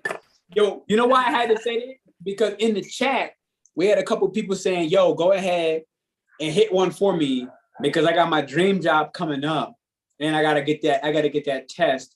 And when I saw that, I was like, oh yeah, I definitely got you. But on the second front, my second thing was, and I say this with all respect, how much of your dream job could it be if you got to do something that's outside of your natural desire? How can it what? How much of a dream job could it be? Because somebody in chat was saying, yo, because we were talking about the cannabis and all thing, they were like, yo, somebody hit one for me right now. And I was like, I got you. And that's when we go get my gummies. But then I was like, wait a minute. How much of a dream job could it be if you have to do something different than your natural in order to get the job? And I mean, no disrespect with this, right? It might be, I don't even know what the job is. So I don't have the details, because I'm sure when you get the job, maybe you do what you do anyways. But one of my thought processes I wanted to kind of bring up is what I know that is shifting for sure, especially in this whole Uranus and Taurus and these natural sciences, right? Uranus is science as well as like Aquarius, but Taurus is natural science. So it's like, if I think about marijuana, for example, for a second, and how it plays its role in divinity, like what you said. And if you look through cultural standpoints, I can't even list the cultures right now with any accuracy, if I'm being real. Like, not with any accuracy, but I do know for a fact through my travels that, let's say marijuana, it's not frowned upon in a way where it's a bad thing rather than a connection thing. Yet and however, there's also a certain respect to the psychological addiction. So they can't scientifically prove the addiction, but we also know from use of the psychological addiction, which is very different. So I kind of wanted to just bring it back into place where it's like, it goes into that space of moderation, right? Knowing yourself. Like, if you know yourself, I had this, like, I don't even know, like 7 years or so ago. I don't know the real year time frame, but what came to me was very clearly like, look, let's say they passing the joint around in a circle. You know, you with a bunch of smokers and it's your first time. Hit that thing once and you pause, you wait, you chill, skip a couple rotations. Let the smokers do what they do. That's what they do. So don't try to compare your level of tolerance with the one who does this every day and it's your first time. Yep. But yeah, I'm sorry. Absolutely. Yeah, that's with everything. Yeah, I mean, even too much water can knock your electrolytes off balance. You know, everything needs to be done in moderation, but also providing yourself a safe space whenever you're trying anything that's going to help you be outside the box just a little bit, you know.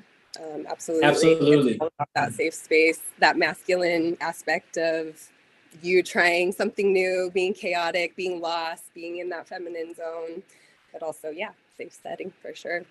Absolutely. I wanted to give a couple shout outs to people. One, first and foremost, in this Mars and Aries transit, we're talking planetary magic and sacred sexuality. We're talking a lot about this. We just discovered that sexuality from Alicia's viewpoint, that marijuana has a place, it has a role, and she's given the facts. Okay, understand there's a difference between facts and opinions. So it isn't, your opinion is your opinion, right? Your opinion is your opinion, but a fact is a fact. You can look up a fact, you know, but an opinion will only be in one position. So I want to give a shout out real quick to Alicia for coming out here, being brave, Aries, being bold, Aries, taking initiative, Aries, everything on the Mars and Aries transit, doing something brand new, first time on a live, Aries. I want to give her a shout out and have y'all show her some more love for coming on here from Denver, Colorado. I only seen her in the chats over the last couple lives that I've done, and she's now here with me. But it's because, again, the energy speaks. So definitely check the description, okay? She has multiple links if you want to check her out on Instagram, Telegram. You want to go ahead and book a reading with her, do that. I'm going to briefly share the screen where this is possible. So you kind of see, like, if you're looking in the space, notice the first top of the line is Sacred Sexuality and Embodiment Guide. So if you're vibing with her already, I want you to bare minimum recognize that she gave up the nursing career. She took on the shamanic role as a student. And she decided that, you know what? I am much more than. And I almost became a nurse. So I know enough to know about that path. And so it's like, and mine is going to be more in that travel nurse space. But I looked into it. I kind of like Aries, fire is like visionary kind of thing. So the vision was kind of like, man, I want to do this because they're going to pay for me. But when I see the vision is like, I could pay for myself. I want to do this now. And that was kind of just me personally. I was like, I want to do this now. I don't want to wait 2 more years to do what I can do today. But the reality is, Alicia took the moment to go ahead and explore into something unknown. And this is Aries energy. This is Mars and Aries energy. If you are looking and you feel instinctually inclined with Mars and Aries, you feel emotionally, instinctually, and passionately. These are the 3 things I said earlier. Aries is emotion, passion. I'm not going to put the middle finger out. And instinct, okay? All of that thing makes it solid energy. It makes it what it is. But what it does not know is what happens next. It only knows how to respond right now. And every single book you've ever read talks about, in the space of spirituality, the power of Eckhart Tolle, now. So this is now type energy. You know what? You know why I respect Alicia and why I really would go. I'm never going to recommend somebody I don't believe in. So let's just get that clear off the way. I'm never going to tell you to go see somebody who I think is just out of pocket, because I'd rather punch them in their face. And that's just who I am. But instead, it's on the opposite bracket where I'm recommending you to go check her links, which is in the description. Why? Because when I sat there and I said, Alicia, I want to go ahead. I want to have you live. Yesterday, I said that. Yesterday. And I told her, I don't know. Literally, I said, I don't know what my calendar looks like in all sincerity, because it's ridiculous right now. There's flights that I don't even know what it looks like. But I said, tomorrow, I'm going to take a look at the calendar. I'm going to give you a green light. And I want you to just prep your links to give to people. I want you to give me, what are you looking to talk about? She said, planetary magic. Bang. We talked about that right in the beginning. Sacred sexuality. Bang. We're talking about that still right now.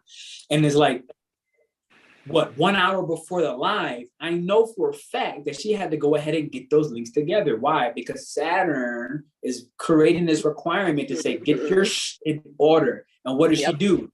Mars in Aries, Venus in Aries, Jupiter in Aries. She just did it now.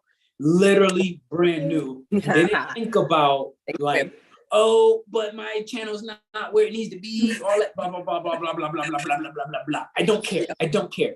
This is startup energy, and she did it now. So what it lets me know very clearly, as you hear her talking, I want you to throw her some more hearts. Even if you threw it already, throw her some more hearts. Why? Because she's doing what each and every single person in this chat wants to do. And that is to take a risk on themselves, okay? To go ahead through real life Phoenix rebirth moment to say, this is who I am now.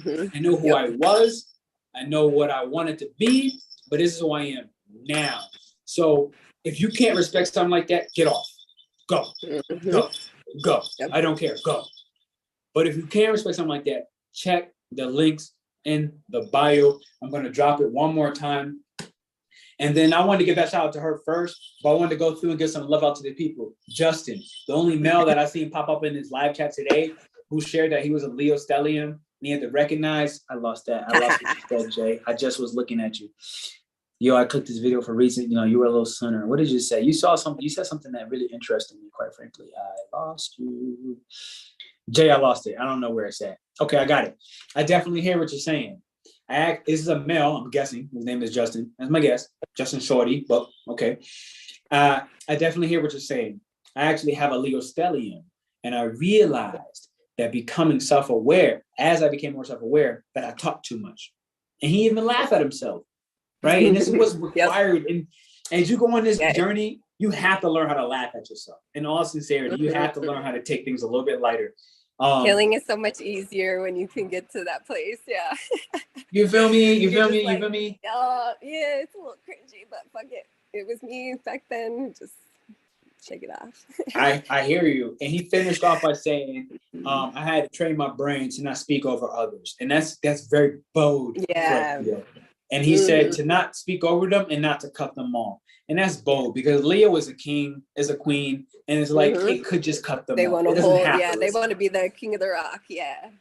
Boom, I hear you. I hear Erica B saying that it makes sense when I think about the human body design. I am a 2-5 with my inner authority being my sacral center. So that's already a vibe. I talked about this in my last live. I was like, yo, my little guy be like, bloop, bloop, bloop, bloop, bloop, bloop. When I get excited and enthusiastic about bloop, bloop, bloop, bloop. And it's mad slow. It's much slower than that. It's kind of like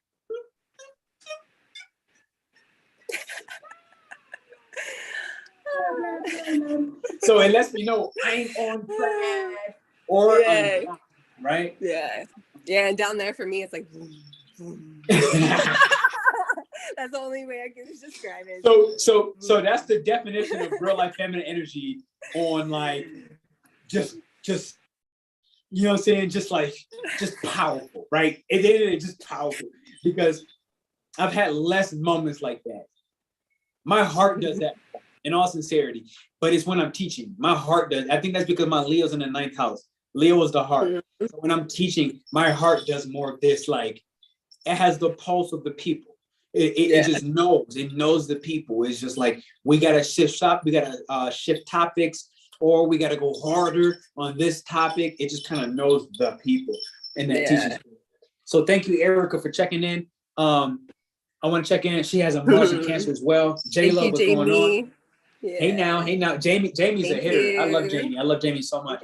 Jamie's coming to the retreat. Side note. So shout out to you, Jamie, coming to the retreat. J-Lo, if you're still in here, you already know I want you to come. So we'll figure that out. But I'm trying to make it. Yeah, I'm trying. Oh no, I was talking about J-Lo. Oh, okay. I was talking about J-Lo. But Alicia, while she said it, she's one of the women that is in the process of trying to get her passport in time. So if that's able to happen, then she'll likely be there as well. If not, it is what it is. The next one will always come. So J-Lo, shout out to you. She said she had where my Mars wants to be. She said, I don't know where my Mars wants to be. J-Lo, where is your Mars? Maybe we can help you out live. Steph, thank you for the heart. We got Shadow Self just saying, peace, fan.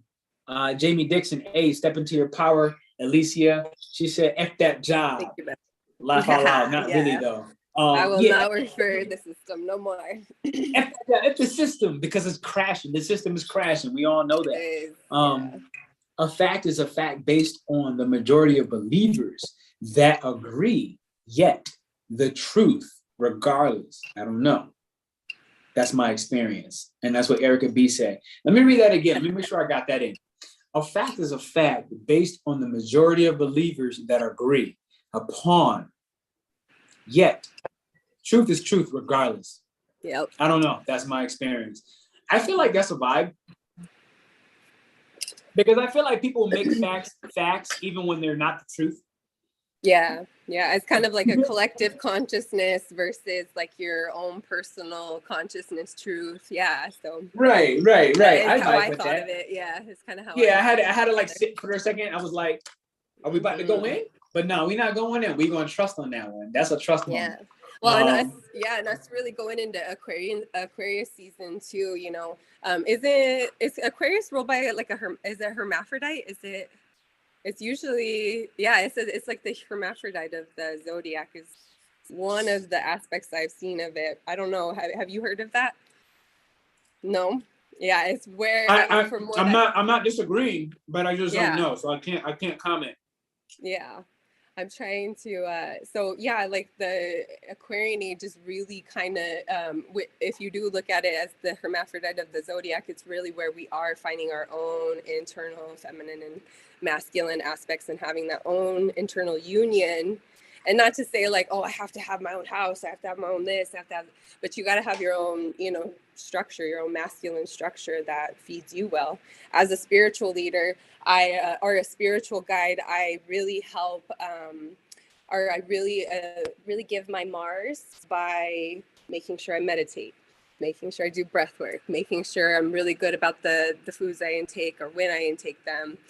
Being really good on my water, it is those like little masculine Saturn aspects that we can definitely give Saturn our energy with that. And I gotta pull you back. Go, please. Spiritual leader, or I didn't mean to say leader. I meant guide. Yeah, No. That's why I paused you. It's because you changed it. Right? Yeah. And I want to ask you, and I'm putting you on the spot. It is what it is. Please. What makes you feel you're not a leader? Probably just because I feel a little bit more as a student, and I absolutely love that role. Not kind of knowing exactly everything yet. For me, I just think of, if I'm going to be especially in my new life, I don't feel like quite the leader yet when it comes to my new financial aspect, my new masculine aspect yet. But I guess that's just kind of that financial aspect of me. Everywhere else, I feel very much a big leader, especially mom. I had to show the people one more time because she wrote this, right? I didn't type up her own flyer, right? At the bottom, she said shamanic student, right? And notice she put it at the bottom and not at the top, all right? Now, why did I make this point? Because the fact that you choose to continuously speak of yourself as a student is exactly what makes you a leader. I love that. Yes. Yes. So yeah, we're always constantly learning. There's always more to learn. There's always so much that we can tune into and learn from that. And the other aspects will help us lead better. All right, I'm gonna challenge you real quick to grab your bell. Thank you, Jamie. Because go ahead and grab your stick. Yep. I want you to, when I say it, you're gonna know when. You're gonna know when. I want you to grab your stick and prepare your bell. And you're gonna know when to hit it. I want you to hit it when you're supposed to, but you're gonna know when. Okay. Because you consider yourself continuously a student, aka Shoshin in Japanese, which is white belt mindset, but black belt capabilities, right? Yeah. Yes. Because you continuously, as a Gemini, consider yourself a student. This is what makes you a leader. Yes. Yes. Absolutely. Yep. Yeah. Did you hear my bell? Leading yourself, even just leading yourself as a new. Did you hear the bell though? Did you hear how wild that thing was? Yes. I've never heard that noise. I've never heard that noise ever. We made our union with our with our bells for sure. Just leading yourself, I guess. Yeah, it does make you a leader. You know, being your own healer makes you a healer. Being your own, everything, mother, father, being your own masculine makes you everything. That's the beauty of life, is when we do shed all of these, oh, I'm just this, I'm this, we really put ourselves in a box to not being able to reach all these other fun archetypes that we can play so well into. Jamie spoke briefly on, first off, she said, girl, you are a leader. Okay. She's one of the women coming to the retreat. So shout out to you, Jamie. Thanks for showing up. Jamie. Thanks for supporting the people. And Jamie said, one, that you're a leader, but on a different comment, she said, I heard that we all have cannabinoid receptors in our brain. Yep. Yeah, the endocannabinoid system. Because Aries is the head. So can you elaborate? Aries is the head. Mars and Aries. We're taking action on the head in a sense. Can you elaborate? Yeah. So again, being our own alchemist really means that we're in control of our own energies, our own neurochemicals, right? And so when we are, when we have our endocannabinoid system and we're smoking and taking cannabis, it really does help us come into this space where we can learn how these different, even the stress that we're feeling all day, after you kind of take that hit, you can feel literally your jaw relaxing, your mouth relaxing. And then that in turn really makes us in control of our own energies. It makes us kind of be more aware of what's going on. Of course, there's so many other different practices we can do, but and then that Aries energy, really learning how to control it. That crown energy, it's Aries is the energy system. So we especially when we can go into and receive these different plant medicines to help us kind of reach these realms that we don't normally seek all day. We're so stuck in this 3D world that we like having this our own endocannabinoid system, and in taking the beautiful plants that have been given to us on Earth, or should be given to us on Earth. They should be growing like weeds, literally. We can really step back into and connecting with the mother, connecting with plants, connecting with what actually makes us, human beings, is that connection to source, connection to the mother. So I thank you for that, because it plays into all of the sexual energy of Aries and Mars itself by becoming more present, right? And I kind of typed up quickly what you said in the chat, and I said, to that answer of the question of the cannabinoid. How do you say the word cannabinoid? Endocannabinoid system. The endocrine or endo? Endocannabinoid. Endocannabinoid. Thank you. She's from Denver, ladies and gentlemen. I know, and that endo part is actually because it does work with the endocrine system. The endocrine system is our different glands that receive all the different neurotransmitters to keep your heart. Oh shit, we got to run. I got to have a faster heartbeat. So your brain is telling you, okay, we need more adrenaline. We need more of this. Oh shit, now we got to relax. Now we need, so it is, very in synchronicity with the endocrine system. I'm feeling like the judge in court right now. Was Denver one of the first to legalize marijuana? Mm-hmm. Yes, Are sir. you currently living in Denver? Yes. Would you consider yourself a reputable aid in understanding cannabis as a medicine and a connection to nature as well? Yes. Yep. Okay, if I can manage that. Yeah, no, it's beautiful. Well, this is why I was really starting to question healthcare. Okay, as a nurse, they were trying to take away the nurse night differential, right? They're saying, oh, we don't have funding. We're not going to be able to pay the night nurses as much as we normally pay them. Turns out the next month, they literally put $250,000 towards going against the bill of making cannabis legalized. So I'm like, wait, my hospital wants to, they want to take away the night differential, but they want to put all this money into going against legalization of cannabis.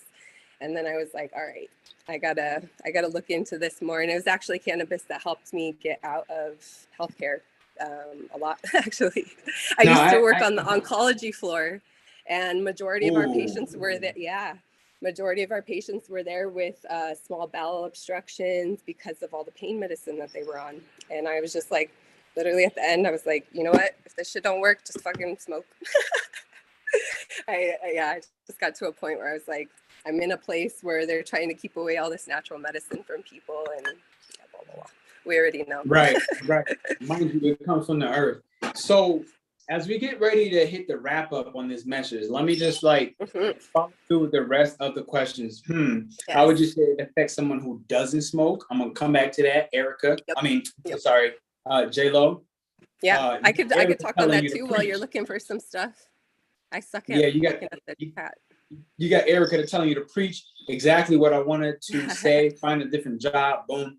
I would say it plays into the pressure of where society stands, aka the teens, talking about cannabis. And most imagine smoking is, Jamie said, smoking is different than ayahuasca, spell check, or dreaming, DMT, or any other form of an out-of-body experience.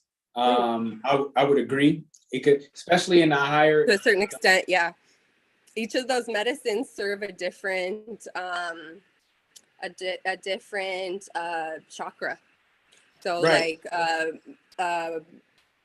let's think of medicinal mushrooms. You get those that real vomiting, nausea. It's because it's a solar plexus medicine. And it starts out with the solar plexus, and then it kind of makes its way out, of course, but yes. So would you say that for mushrooms specifically, that this solar plexus medicine, it is so much more, let's say, dramatic in the escape from reality? Okay, let's just say for a moment, because our willpower, aka solar plexus, Manipur, hidden gem, our willpower, ambition, and has become so power hungry that we got so out of balance that's what makes it so much more abruptive in our realizations of reality. Would you say that that's possible, considering you said it's a solar plexus medicine? Yeah, absolutely. When we think of, medicinal mushrooms, even mushrooms, under a majority of them grow under the soil, right underneath the ground that we can't really see. But within that, they are making a whole blown connection system with different trees, different other plants. So they really are the connection between all of these different energies, especially out in the forest, let's say. And so when we consume that medicine, we are consuming all of these different, solar energies, all of this earth energy. And when it hits our solar plexus, we have this kind of, it's actually the acid that starts to break up all of the different, medicines, I'll just say, in mushrooms. So it's really just, this like kind of jolting, but also we are really legit connecting with the earth. And that's why so many people feel really connected afterwards. They like want to be, they just experience and have this like ego death that really allows them to see past the veil that we are not connected, that we are not, and it really takes, so. No, that makes total sense. Such a beautiful medicine. That honestly, God, makes total sense. Like, the veil is what you said. That made the most sense right there. Well, not just that, but the whole thing. And it led me to us seeing beyond the fog. Let's say Neptunian energy, seeing beyond the fog, seeing beyond the illusion that's been presented. And I'm telling you, in 2025, when Aries goes into Neptune and it leaves Pisces, which is in its dignity, that's when all-out war will break out. Why? Because more people will finally lift the fog and the illusion and the dream that's been given to you around spirituality. Because now Aries is like gonna fight for its individual needs, its individual desires and purpose that it sees as an individual, not what a leader or spiritual guru or priest has told it to follow. And that's when everything's going to be mayhem. I'm going to tell y'all right now, mayhem. Because when people get snapped out of their dream state, it's not pretty. You wake somebody up at 2 a.m. Is that person happy? Fuck no. Hell no. They're angry as hell. What the f are you doing? And that's going to be the exact equivalent when Neptune in Pisces is finally going into Neptune in Aries. So here's my last question I want to address. Anybody in the chat, there's a good time to say any last minute before we get out of here. And it was really going back to J-Lo. Shout out to Steph for all the hearts. Shout out to Erica for all the hearts. We have J-Lo saying that she has a Mars in Pisces with a Lilith chilling. Maybe that's why Mars is all over the place. We just today, right now, literally like 45 minutes ago, left Mars in Pisces. And Mars hates being in Pisces. This is slow, resting type of energy. Mars hates this. Mars wants to be assertive and aggressive, and it wants to take action. And Pisces is kind of like, I just want to fly with the butterflies. I don't want to sting like the bee, right? So it would definitely speak about, especially if you have Pisces and Lilith. Mars would definitely be all over the place because Pisces is mutable energy, and Mars is most familiar with assertive cardinal energy of Aries, assertive cardinal energy of Capricorn, where its exaltation is at, or fixated desires, of Mars and Scorpio, which is just like, look, all I want to do is get a nut every night and we good. So I'm just kidding. I'm kidding, but I'm not really all the way, because Mars and Aries could be the same. And don't sleep on Mars and Capricorn, because Mars and Capricorn is the super freak of the zodiac on some real talk, but it's hella private because Cancer is a private sign. Cancer represents 4th house, which is private. So, the shadow aspect of Capricorn and Mars is that as nasty and driven as it is, it only wants to really have sex after a long, hard day of work. And it wants you to basically rock its joint. Okay. It wants you to ride that daddy energy. You see what I'm saying? It wants you to, everything that it couldn't control in the workplace, everything it had to control in the workplace, it now wants to surrender and let you control it, which is rare in a sense for Capricorn. It wants you to control it, but in the bedroom, in the private place. So that's kind of where that really plays out differently. I've been lazy and sleepy. Everybody's been lazy and sleepy with Mars in Pisces, but that is over. All changing. I know. I feel it. Like, I have too much. Oh God, it's over. And she said I didn't want clothes on, and I never wear clothes. I'm not even wearing boxes right now. I don't wear clothes. So I know. I can't stand clothes lately, either at all. I'm like, yo, like, why would you want to wear a bra? Like, I don't get it. It feels uncomfortable. If I had to wear a bra, I'm taking it off. It feels uncomfortable. I know, right? So what I want to say for the finale is, one, I want to share one more time Alicia's channels are her networks, and I want to give you an insight on that before we do a sound healing that I would hope that Alicia will lead. This is her. I want you to go ahead, if you feel called to it, book a reading with her. This is Alicia Tatiana out of Denver, Colorado. She completely retired herself as a nurse because of all the brutality in its own ways, not necessarily physical, but emotional and mental brutality, as well as really how she got into the sacred sexuality space by being with a male for 14 years, which is such a tremendous commitment. Okay, real life Scorpio rising stuff right there. And to break the narrative of Gemini being this loose, can't stick to one thing, that's already a lie. She has a Gemini sun, a Gemini moon, Gemini Venus, Gemini Jupiter. This is a tremendous amount of instability, but yet and still she maintains a 14-year relationship. So this is her resume. I just gave you the best resume, which was her zodiac signs, right? So that's that. And with that being said, this is the thing. I've been single for 7 years. I'm going to find my boo then. Go ahead, find your boo, J-Lo. We had that astrotherapy Whenever you're ready, girl. Whenever you're ready. Yeah. She already know. We had that astrotherapy synthesis, so we brought that into light.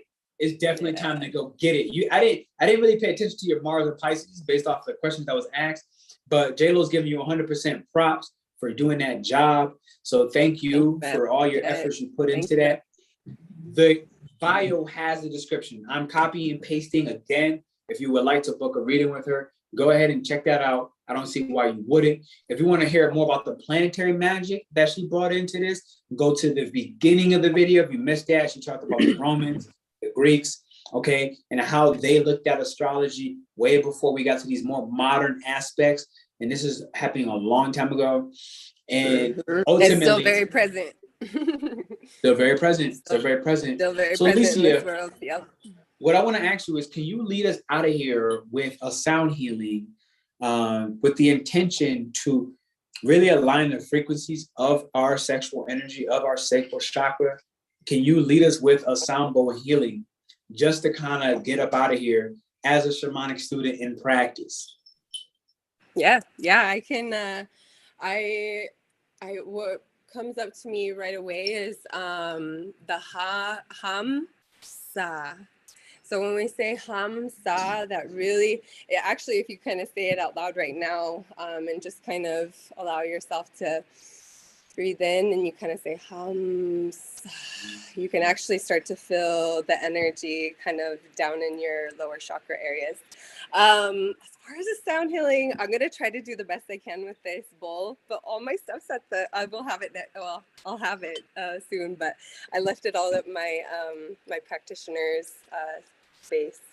So hey, it happens, girl. My drums drums are down in Puerto Escondido. I want my drums, but it's hard to travel with, so I'm gonna get them down in Puerto Escondido before the retreat. So I hear you. I had a question from J-Lo, and she said, "Do you know your human design?" No, I'm not familiar with human design. Okay. Are you familiar with it? I know mine's. Yeah, I'm gonna have to look into that though. I have not. I don't know mine. It could provide a complete, and I know you got a lot of Gemini, so it might be fun to learn. It gives you a complete different aspect of what astrology can give you, but it's not as plain, simple English as human design can be. So human design kind of has some astrology components to it, but it doesn't speak in astrology, it speaks in English, if you will. Because I consider astrology a language. So it's like, it brings you, but it's helpful in my personal opinion, because it brought me a complete different aspect and way and perspective to look at myself that I was able to kind of bring back into all the different elements of life that has been presented. So I would say definitely check out Human Design. J-Lo, Yeah. can you, J-Lo, you have my WhatsApp. Can you send me a link to my WhatsApp even now so you don't forget, so that I can go ahead and forward this to Alicia? That said, I got you with my little skull if you would like some help. Yeah, so definitely, it's an amazing insight. Absolutely.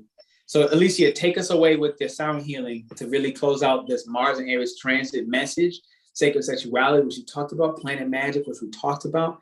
Love y'all. Gotta go. Beautiful live. Thank you, Jamie. I appreciate you. I'll see you here in Mexico, girl. All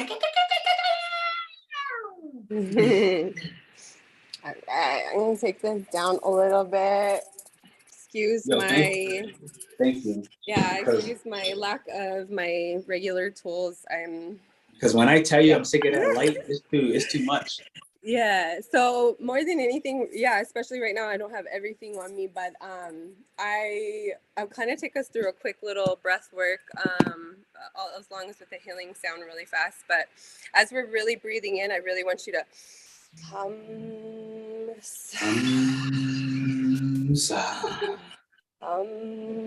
and then you stop.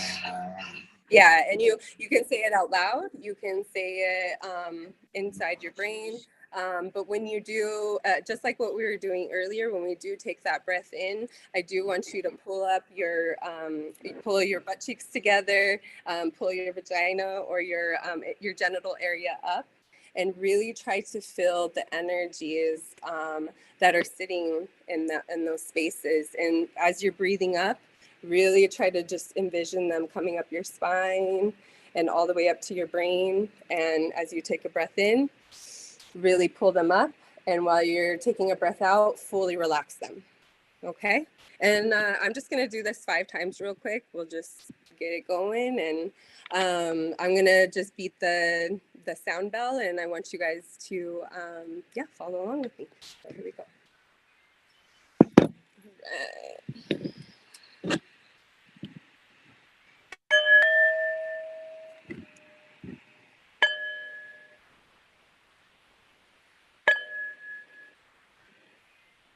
I'm so happy that we got to all connect today. The way we connect in this Aquarian age is so beautiful through the internet with each other.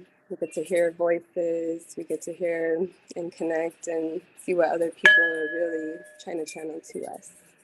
So I want you to take a big deep breath in. And a deep breath out.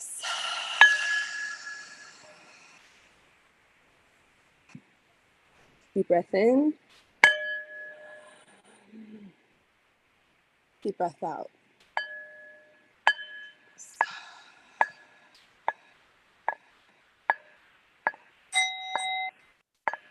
Deep breath in. And deep breath out.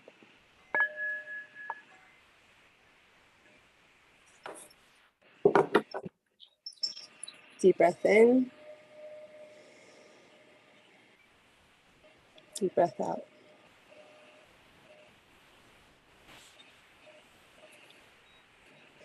Deep breath in. Deep breath out.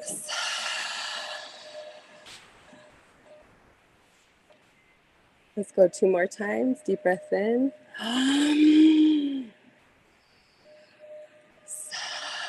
Deep breath out.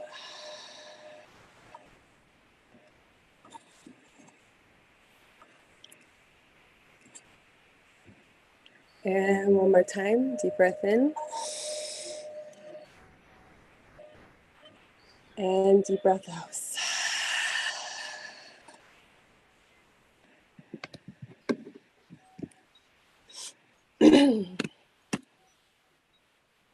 Whew.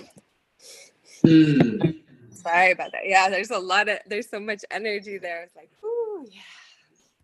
Yeah, when we come all together like that, we're coming as one. We're sitting here listening to each other, listening to the same vibrations, and, you know, really clearing out this space. And I'm so appreciative of you guys, big time.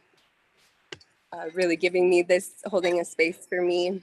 I don't feel comfortable totally with this bell yet, but I will be with my tools. But I really appreciate you guys so much. Yeah, especially Pete, you giving me this space to just be my feminine self, really figure myself out right now. Is you know, your word and you holding this space for women, especially with what you're doing with the retreats, is just yeah, it's very heart opening for me. So I appreciate you being that.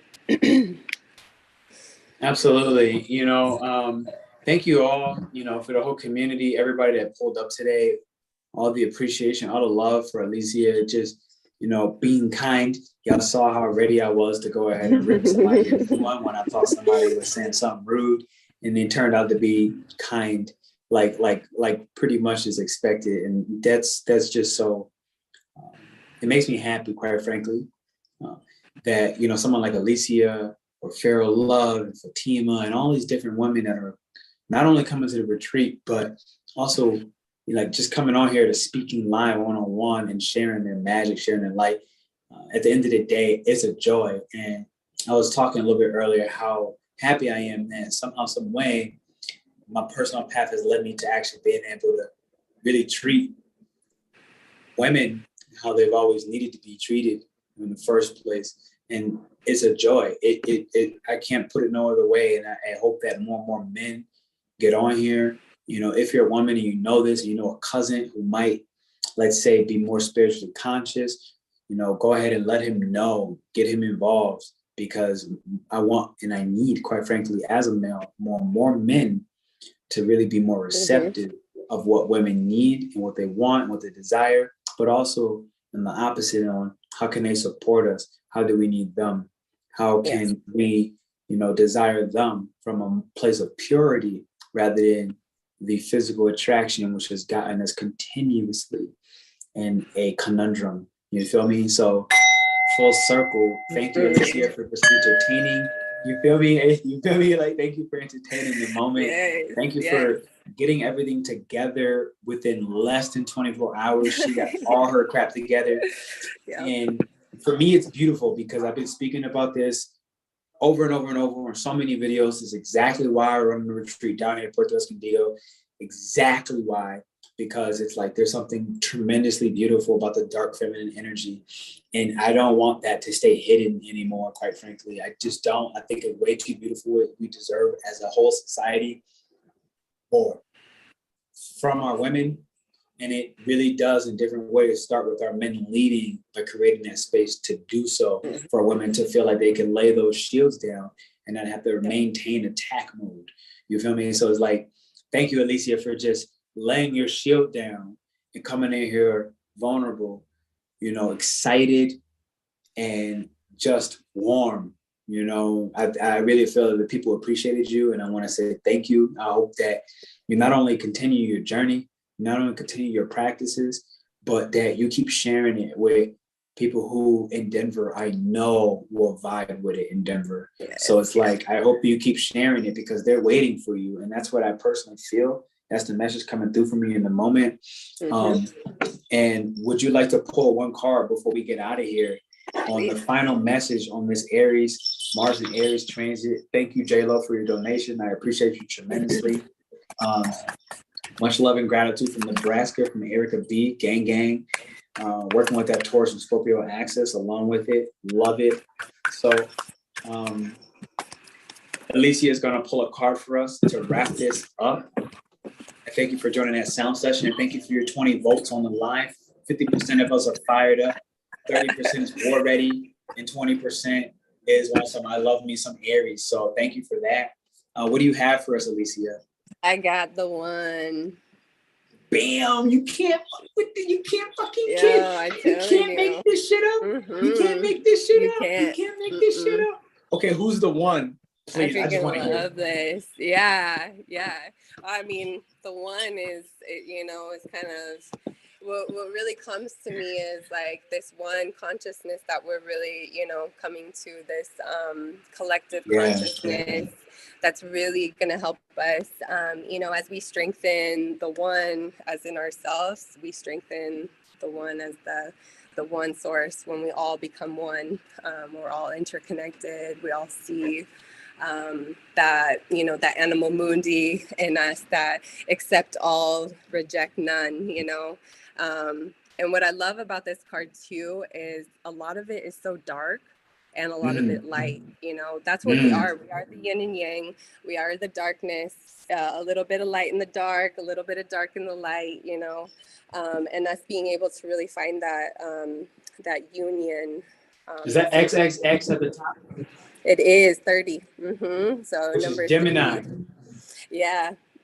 Yep. But I also think of you know, when you put it down to 3, I think of kind of that Holy Trinity. Too, you know, that masculine, feminine, divinity.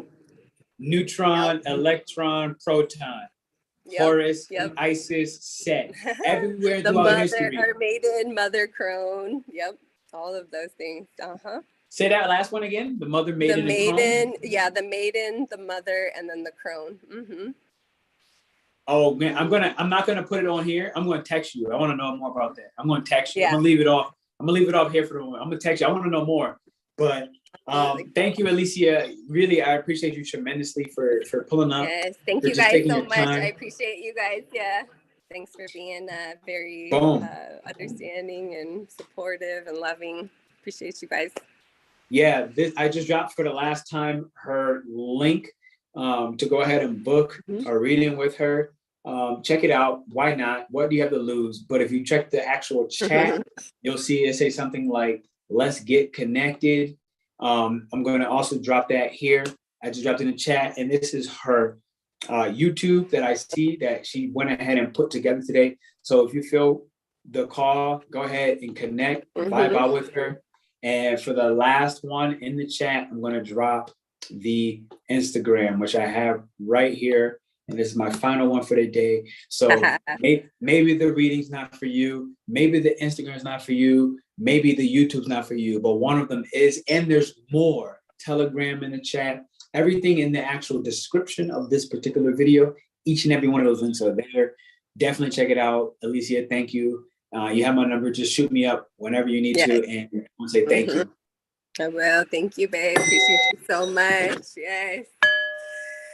Woo! I did it. Girl. Absolutely. Thank you guys so much. Appreciate you.